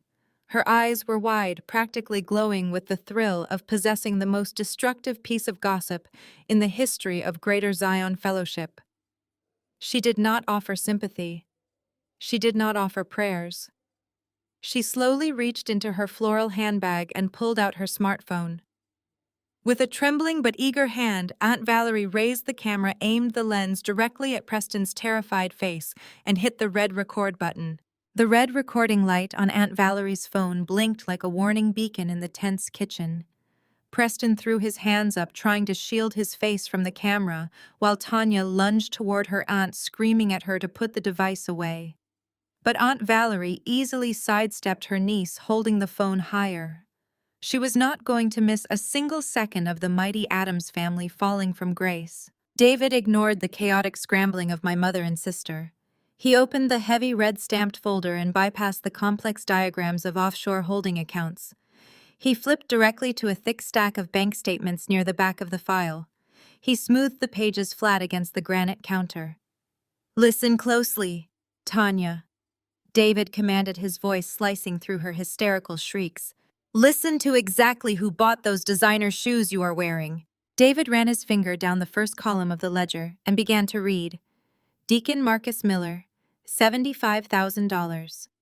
That was his entire retirement pension from the Postal Service. Sister Beatrice Washington, $120,000. That was the life insurance payout from her late husband. The Greater Zion Youth Scholarship Fund, $45,000. David listed name after name, reading out staggering amounts of money. These were not anonymous corporate investors. These were the elderly men and women who had watched me grow up. These were the people who baked casseroles for church potlucks and saved their Social Security checks to put their grandchildren through college. Every single dollar they had entrusted to Vanguard Heritage Wealth had been systematically drained to fund Preston and Tanya's endless parade of luxury. It is a temporary market fluctuation. Howard suddenly bellowed, his voice booming through the kitchen as he stepped forward to shield Preston. He refused to accept the overwhelming evidence staring him right in the face. His ego simply would not allow him to believe he had been conned. Howard pointed a trembling, furious finger at David.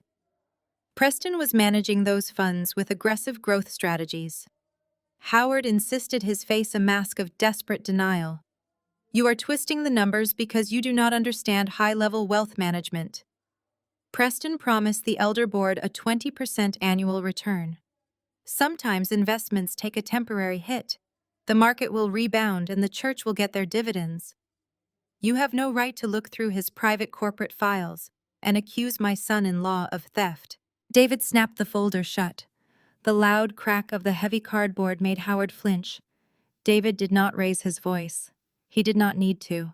The quiet, absolute certainty in his tone was infinitely more devastating than my father's booming bluster. There is no market to rebound, Howard, David said, staring directly into my father's eyes. There are no investments. There is no portfolio. Preston did not put a single dime of that church money into the stock market. The moment those elderly widows wired their life savings to his firm, the funds were immediately transferred to a private checking account. That money paid for your daughter's European shopping sprees. It paid for the private jet you all flew on yesterday. It paid for the deposit on the luxury cars they lease. Howard's mouth opened, but the aggressive defense he was preparing died in his throat. He looked at Preston, waiting for the smooth, charismatic businessman to step forward and explain away the numbers. But Preston was completely silent, his eyes darting frantically toward the front door, his skin slick with nervous sweat. And he did not do this on his own. David continued, taking a slow step toward my father. Preston could not have walked into Greater Zion Fellowship and charmed those people out of their life savings by himself. He is an outsider. They never would have trusted him. He used your name, Howard. He used your standing in the black community to steal their retirement funds. The color drained completely from my father's face. The arrogant, unyielding patriarch of the Addams family suddenly looked old and fragile. He used your 30-year reputation, David said, driving the truth home with clinical precision. He used your position on the elder board to establish his credibility. He paraded you around at his investment seminars. He had you personally vouch for his character. You told your closest friends that your brilliant son-in-law was making you rich, and because they trusted you, they handed him everything they had. When the FBI unseals this indictment tomorrow, Howard, your name is going to be written right next to his in the federal fraud investigation. You led your own congregation straight to the slaughter. Aunt Patrice let out a loud, agonizing wail, dropping her purse onto the floor. She had invested her own savings with Preston just 3 months prior. She grabbed Aunt Valerie's arm, weeping openly as the reality of her financial ruin settled over her. Aunt Valerie kept recording, but her hands were shaking violently now, her eyes wide with absolute horror as she looked at Howard. My father staggered backward until his shoulders hit the wall. The community respect he prized above all else, the immaculate reputation he had spent decades building, was entirely destroyed. He was not a kingmaker. He was the bait in a massive criminal trap. Brenda let out a sharp, breathless gasp. She looked at Aunt Valerie's recording phone, then at Howard's devastated face, and finally at the damning red-stamped folder on the counter.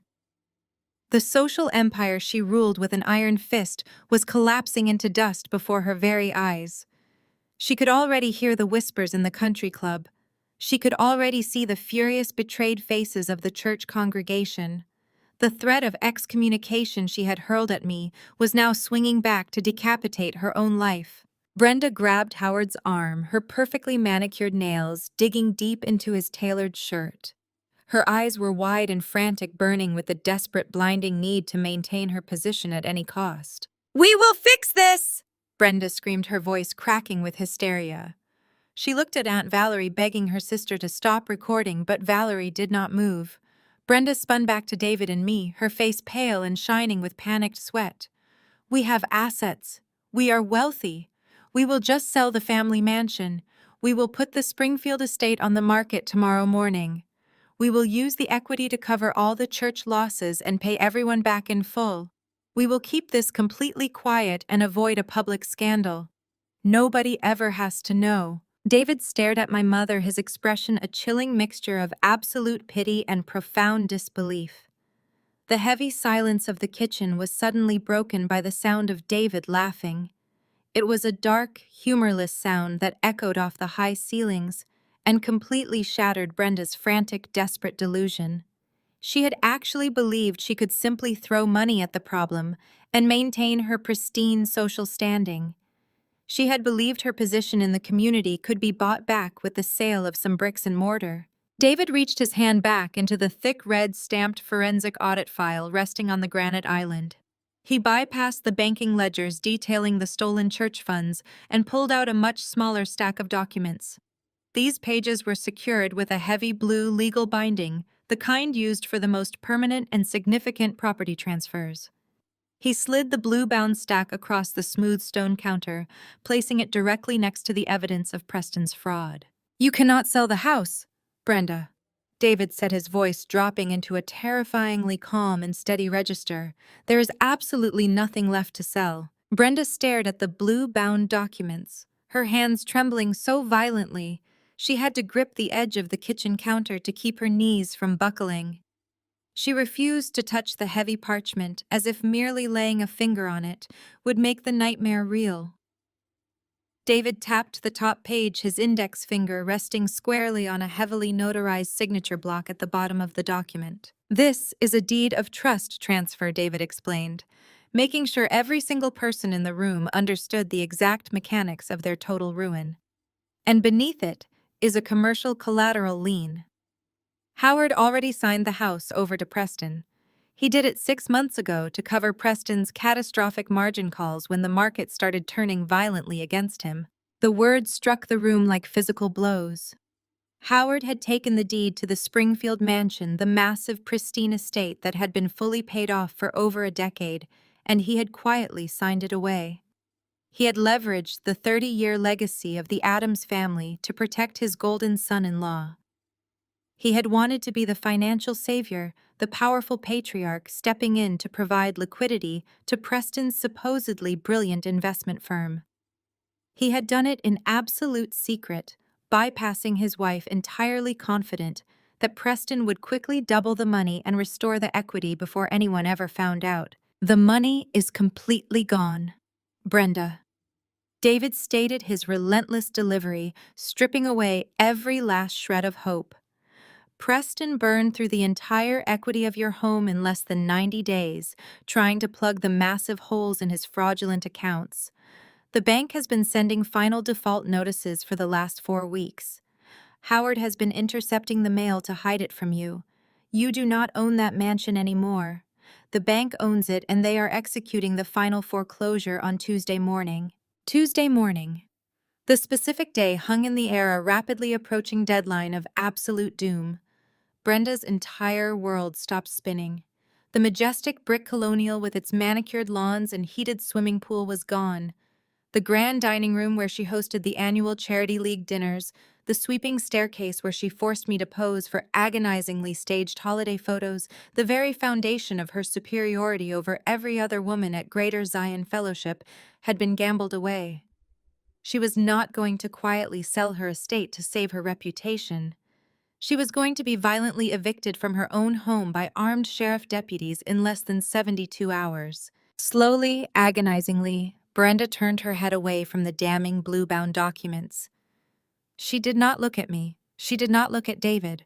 She turned her gaze entirely upon her husband. The ultimate betrayal within their marriage had just been brutally exposed. Howard, the man who had ruled their home with an iron fist, the man who had constantly demanded absolute loyalty and submission from his wife and daughters, had secretly destroyed their lives to protect another man's ego. He had prioritized the illusion of Preston's success over the reality of his own wife's security. Tanya let out a low, horrifying whimper, shrinking back against the kitchen cabinets. She realized in that exact second that there was no safety net left for her either. Her father could not bail her out of Preston's crimes because her father had already sacrificed everything to feed Preston's greed. They were all going down together. Aunt Valerie shifted her stance slightly, raising her smartphone higher to get a clearer angle. The small red recording light blinked steadily, capturing every single second of the spectacle. Brenda saw the red light flashing. She realized that by Sunday morning, every single member of the church congregation, including the widows Preston had robbed, would watch the exact moment the great Brenda Adams found out she was homeless. The social humiliation would be total, permanent, and publicly broadcast. Howard's face had lost every trace of its usual aggressive bullying color. His skin was a mottled, sickly shade of gray. He was sweating heavily, large beads of moisture rolling down his forehead and soaking into the collar of his expensive tailored shirt. He raised a trembling hand, reaching out weakly toward his wife, trying to close the sudden, massive chasm that had opened between them. "Brenda, I can fix it." Howard wheezed, his voice sounding incredibly thin, stripped of all its usual booming authority. "I just need to make a few calls. We can restructure the debt." But there were no calls left to make. There was no restructuring a federal fraud investigation and a finalized bank foreclosure. The absolute reality of his complete financial and social annihilation settled heavily onto his chest. He was no longer a respected community leader. He was no longer a wealthy patriarch. He was a ruined, disgraced old man who had aided in the theft of his friends' retirement funds. Howard's hand dropped from midair and flew directly to his sternum. He gripped the fabric of his shirt, his knuckles turning white as his breathing became rapid and shallow. His eyes widened in sudden, profound panic, rolling back slightly as all the strength left his legs. The remaining illusion of his power shattered completely. His knees buckled beneath him and he collapsed backward, his heavy frame crashing down into one of the tall leather bar stools at the edge of the kitchen island. He slumped over the counter, clutching his chest, his breath rattling violently in the silent room. Howard's ragged, gasping breaths were the only sounds left in the kitchen. He was slumped over the granite island, clutching his chest, his eyes wide and vacant as he stared at the blue-bound foreclosure notice. Brenda was frozen beside him, her hands hovering in the air. She did not reach out to comfort her husband. She was paralyzed by the sudden, terrifying realization that she was no longer the Queen of Springfield. She was a soon-to-be homeless woman whose husband had traded their sanctuary for a lie. But Tanya could not remain frozen. The absolute destruction of her reality acted like a physical electric shock to her system. For 4 years, she had built her entire identity around being the wealthy, untouchable wife of a financial genius. She had lorded her supposed superiority over me, over the church, over everyone she met. Now she was nothing but the penniless wife of a federal criminal. Tanya let out a piercing, hysterical scream that rattled the crystal light fixtures above the island. She spun around, her eyes wild and bloodshot, and locked her gaze onto Preston. "You lied to me!" Tanya shrieked, launching herself across the short distance between them. She slammed her hands against his chest. The impact was loud, a frantic, uncoordinated assault. Preston stumbled back against the refrigerator, raising his arms to shield his face, but Tanya was relentless.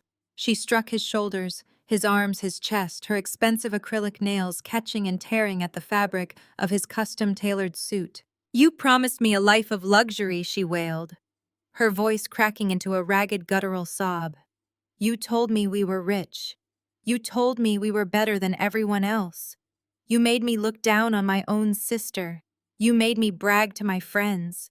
How am I supposed to show my face at the country club now? How am I supposed to walk into church? You ruined me.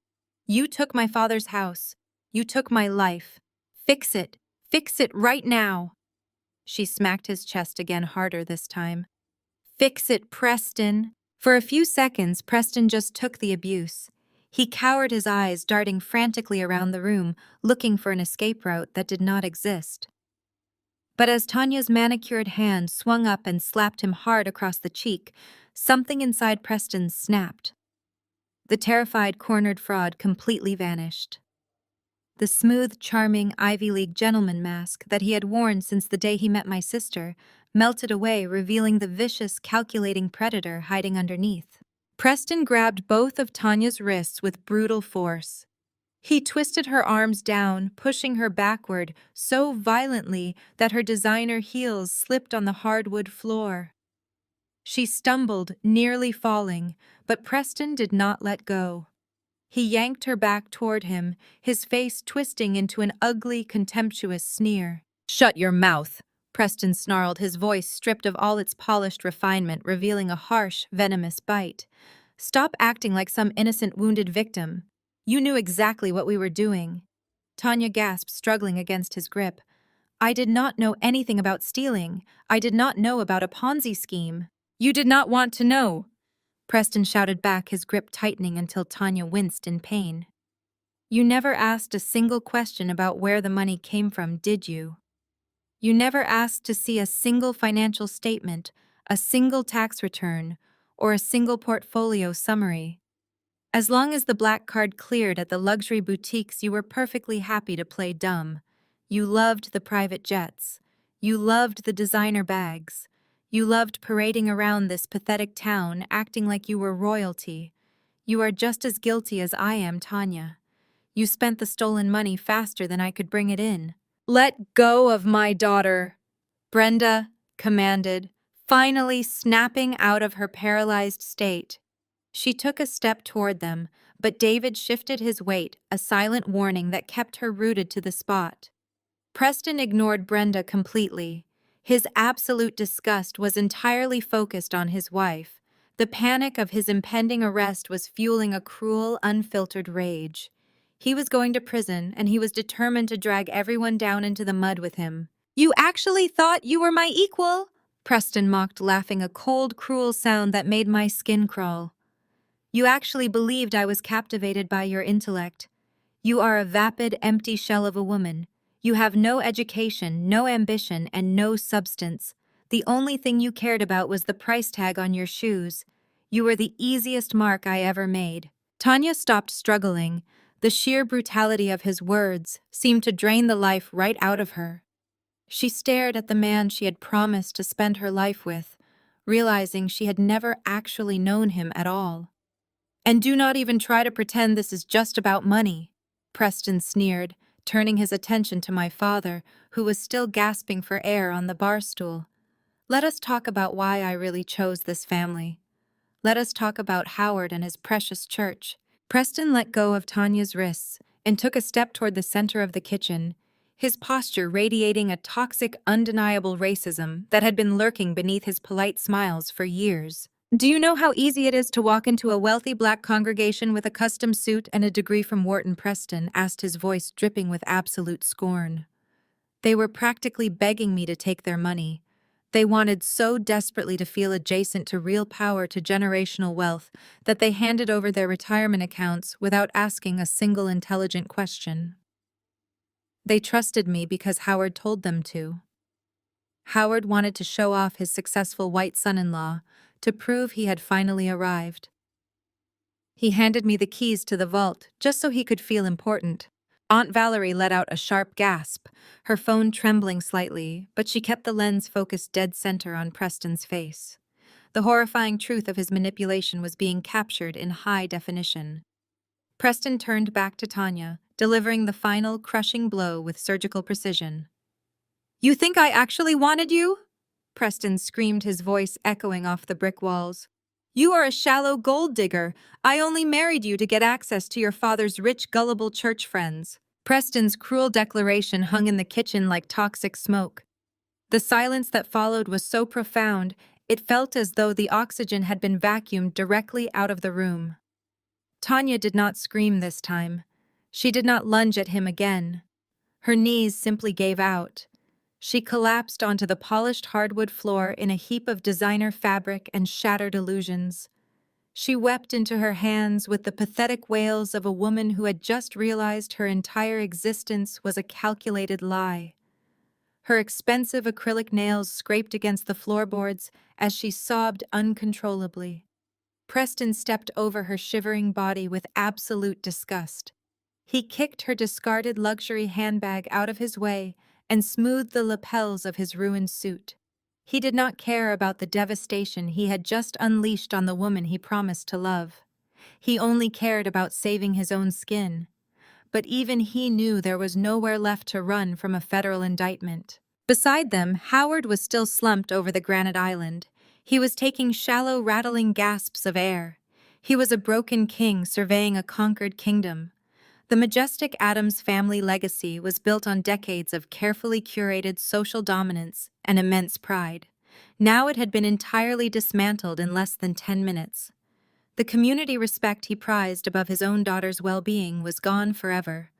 He would be known as the corrupt elder who served his congregation up to a predator. Aunt Valerie stood perfectly still in the corner. Her smartphone was still raised high. The small red recording light blinked steadily.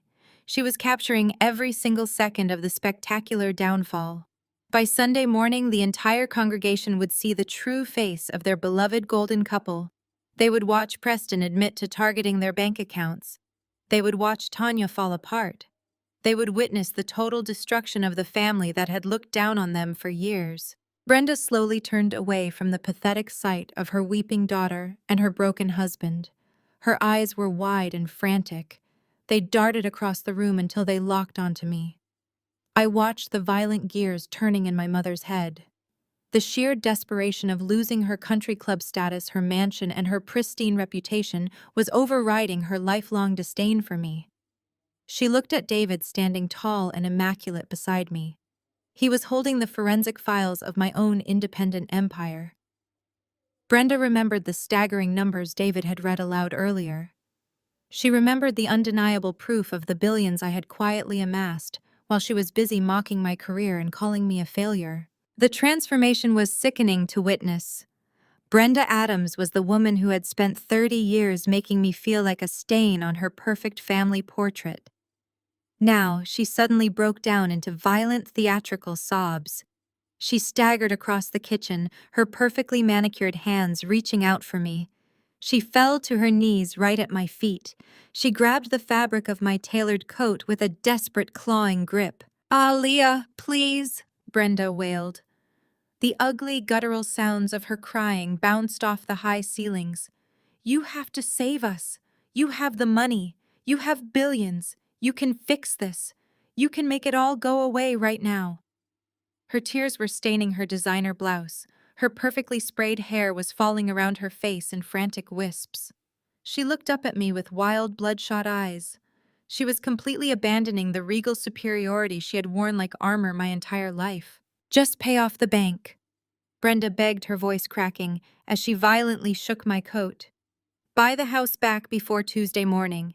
We cannot be evicted, Aaliyah. Do you know what the neighbors will say? Do you know what the country club will do when they find out? You have to write a check to the church. You can replace the widow's pension funds out of your own pocket so they never press charges. You can buy Tanya a new house so no one suspects anything is wrong. Hire the best lawyers in the country. You are a billionaire. You can pay off the FBI agents. You can keep Preston out of federal prison. We can just sweep all the missing money under the rug and keep it completely quiet. We have to protect the Addams name. We have to protect our family pride. You are the only one who can save our legacy." I stood perfectly still. I let her frantic, clawing hands pull at my clothes. I looked down at the woman who gave birth to me. This was the woman who had systematically destroyed my self-esteem since childhood. She had openly preferred the shallow, greedy sister who was currently weeping on the floor. I searched my heart for a single drop of empathy. I searched for the frightened little girl who used to beg for her mother's approval. I looked for the daughter who would have done absolutely anything to hear Brenda say she was proud of her. But that little girl was dead. She had been starved of affection and suffocated by endless judgment until there was nothing left but cold, hardened steel. I looked down at my mother and I felt absolutely nothing. There was no pity. There was no anger. There was just a vast, quiet emptiness. Brenda actually believed that my money could buy off federal agents and erase a massive criminal conspiracy. She genuinely believed that family blood was a magical currency she could cash in after decades of emotional bankruptcy. She thought she could abuse me my entire life and then demand my salvation to protect her precious social standing. I slowly reached down. I peeled Brenda's trembling fingers off my coat one by one. She looked up at me, her face streaked with mascara. She was waiting for the unconditional grace she believed she was entitled to simply because she was my mother. I took a step back. I put a cold, deliberate distance between us. I did not raise my voice. I did not need to scream like Preston or wail like Tanya. The quiet, absolute finality of my tone was infinitely more devastating. I looked directly into Brenda's panicked eyes. I recalled the exact words she had typed into the family group chat just weeks prior. They were the cruel, arrogant words she had used to humiliate me and exclude me from this very gathering. "Stay home, Mom," I said, my voice echoing like ice in the silent kitchen. "I have had enough of your side of the family. A failure like me cannot possibly save Black excellence like you." The finality of my words hung in the air like a physical weight. Brenda remained frozen on her knees at my feet, her face a mask of absolute devastation. The perfectly constructed facade of the Addams family matriarch had completely dissolved, leaving behind nothing but a terrified hollow shell. She opened her mouth to beg again, to plead for the salvation of her precious social empire, but the words died in her throat. From somewhere in the distance, a faint, high-pitched wail cut through the heavy silence of the kitchen.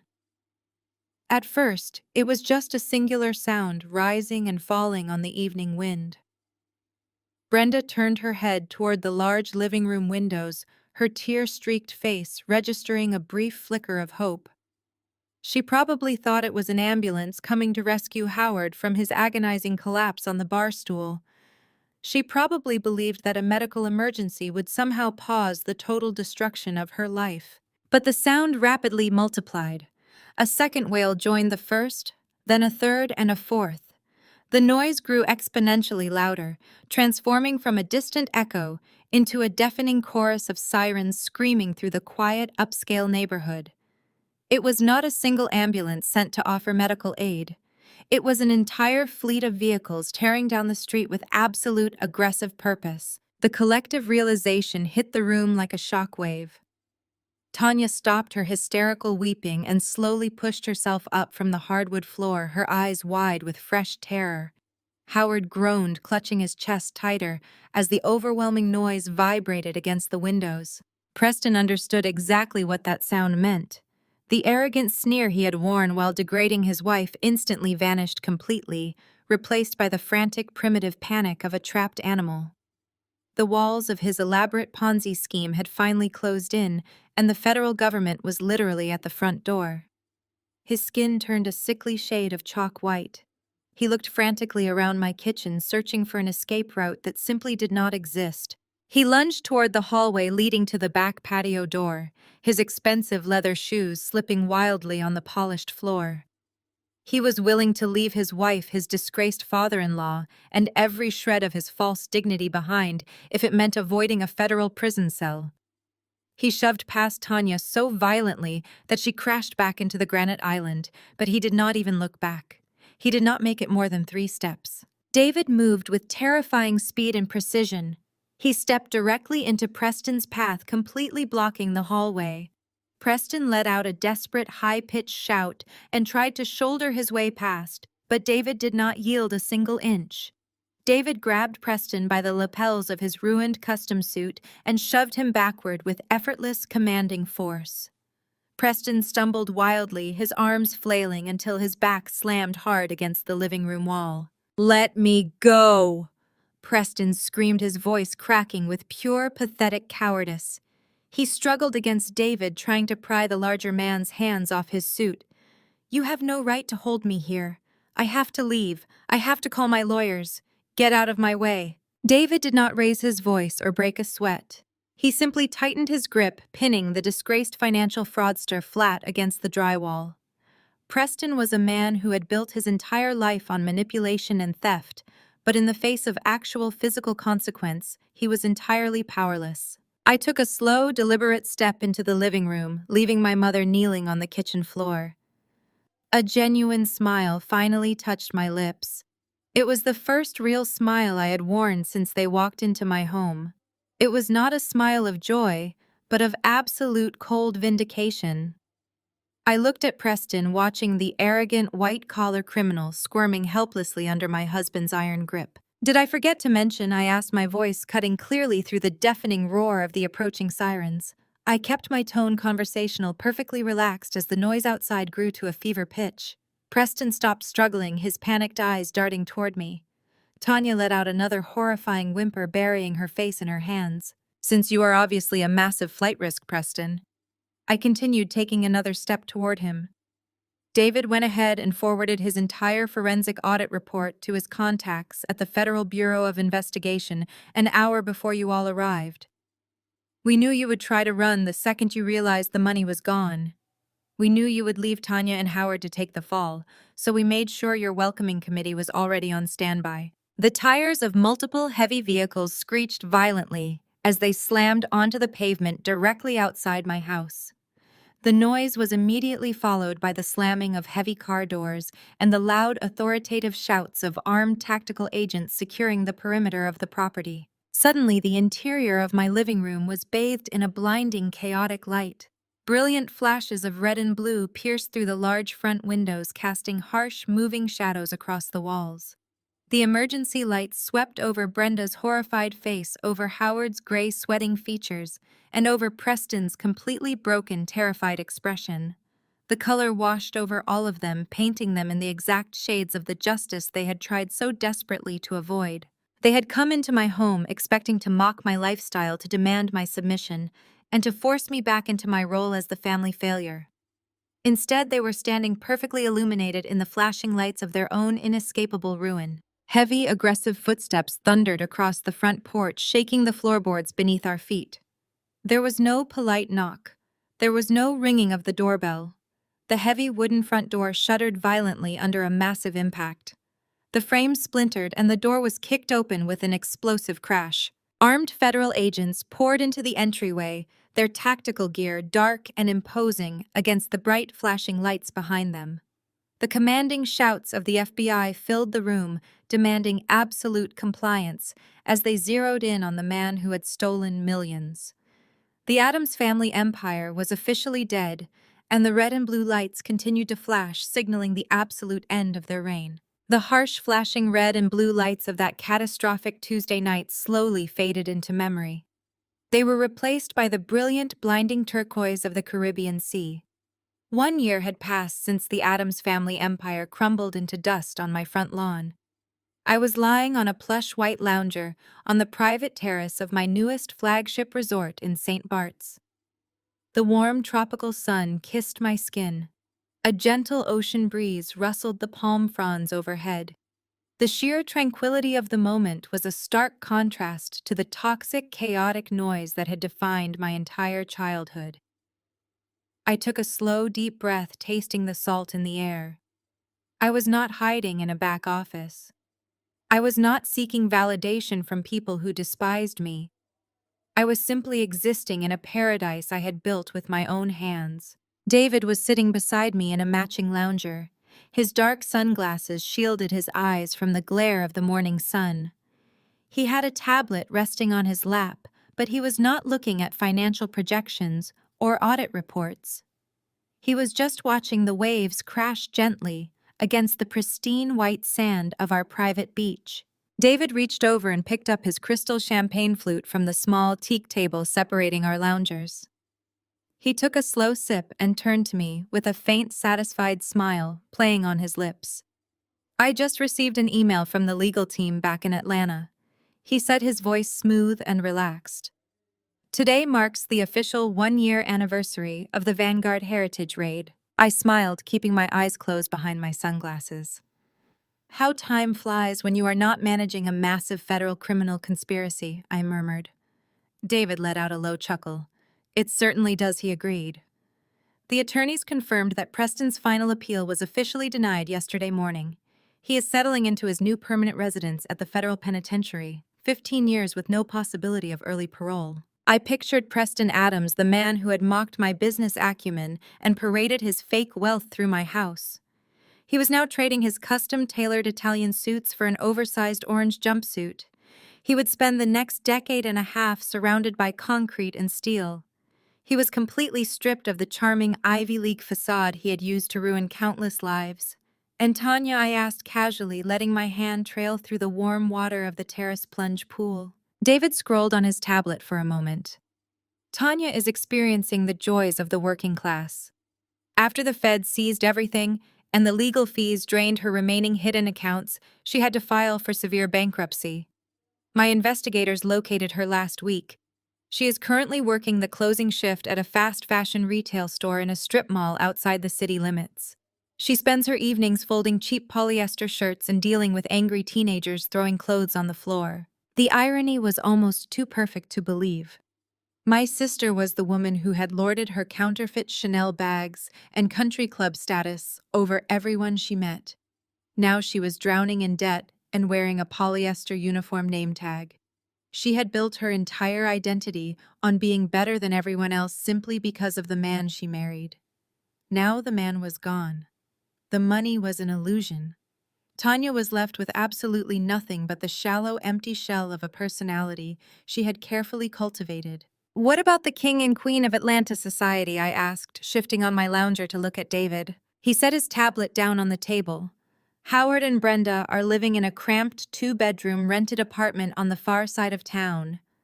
The bank auctioned off the Maple Street mansion months ago to recoup the stolen funds. Howard has not shown his face in public since the church elders officially excommunicated him. The community they spent 30 years trying to impress treats them like they have a highly contagious disease. Brenda tried to attend a charity luncheon a few months ago. Security escorted her off the premises before she even reached the ballroom. They are completely socially obliterated." I let the reality of those words wash over me. For my entire life, Howard and Brenda Adams had worshipped at the altar of public opinion. Their social standing was their true religion. Now they were trapped in a tiny apartment entirely isolated from the elite circles they had sacrificed their own daughter to impress. They had no wealth, no power, and no prestige. They were left with nothing but each other, and the bitter, agonizing truth that they had brought this total destruction upon themselves. A sudden, sharp buzzing sound broke the peaceful rhythm of the ocean waves. My smartphone was vibrating on the teak table between us. I reached over and picked it up. The bright screen illuminated a single word on the caller ID. "Mom." I stared at the flashing screen for a long time. 1 year ago, that name would have triggered a massive physical reaction. It would have caused a spike of anxiety, a wave of guilt, or a desperate, pathetic flicker of hope that she was finally calling to apologize. I waited for the anger to rise in my chest. I waited for the sadness to burn behind my eyes. I waited for the familiar heavy weight of childhood rejection to pull me down. But as the phone continued to vibrate in my palm, I realized something incredibly beautiful. I felt absolutely nothing. There was no anger. There was no pity. There was no longing for a mother, no pity. There was no longing for a mother I never truly had. The emotional chains that Brenda Adams had wrapped around my neck for 3 decades had completely dissolved. I did not owe her an explanation. I did not owe her my time, and I certainly did not owe her my hard-earned salvation. I calmly pressed my thumb against the screen, selecting the block caller option. The buzzing instantly stopped. I tossed the silent phone carelessly into the bottom of my woven beach bag. David raised his crystal flute toward me, the golden champagne catching the bright tropical sunlight. "To the future," he said softly. I picked up my glass and clinked it gently against his. The crisp, musical chime rang out over the private terrace, blending perfectly with the sound of the ocean. "To absolute freedom," I replied. "The greatest lesson here is that your worth is never determined by those who refuse to see it. Family should provide unconditional love. When it becomes a source of toxic manipulation, walking away is not surrender. It is your ultimate victory. You do not owe your success or inner peace to people who only value you when it serves their selfish agendas. True freedom begins the moment you stop seeking validation from a broken system and bravely choose yourself instead. Please subscribe and share this powerful story to remind someone that their peace is always worth protecting every single day.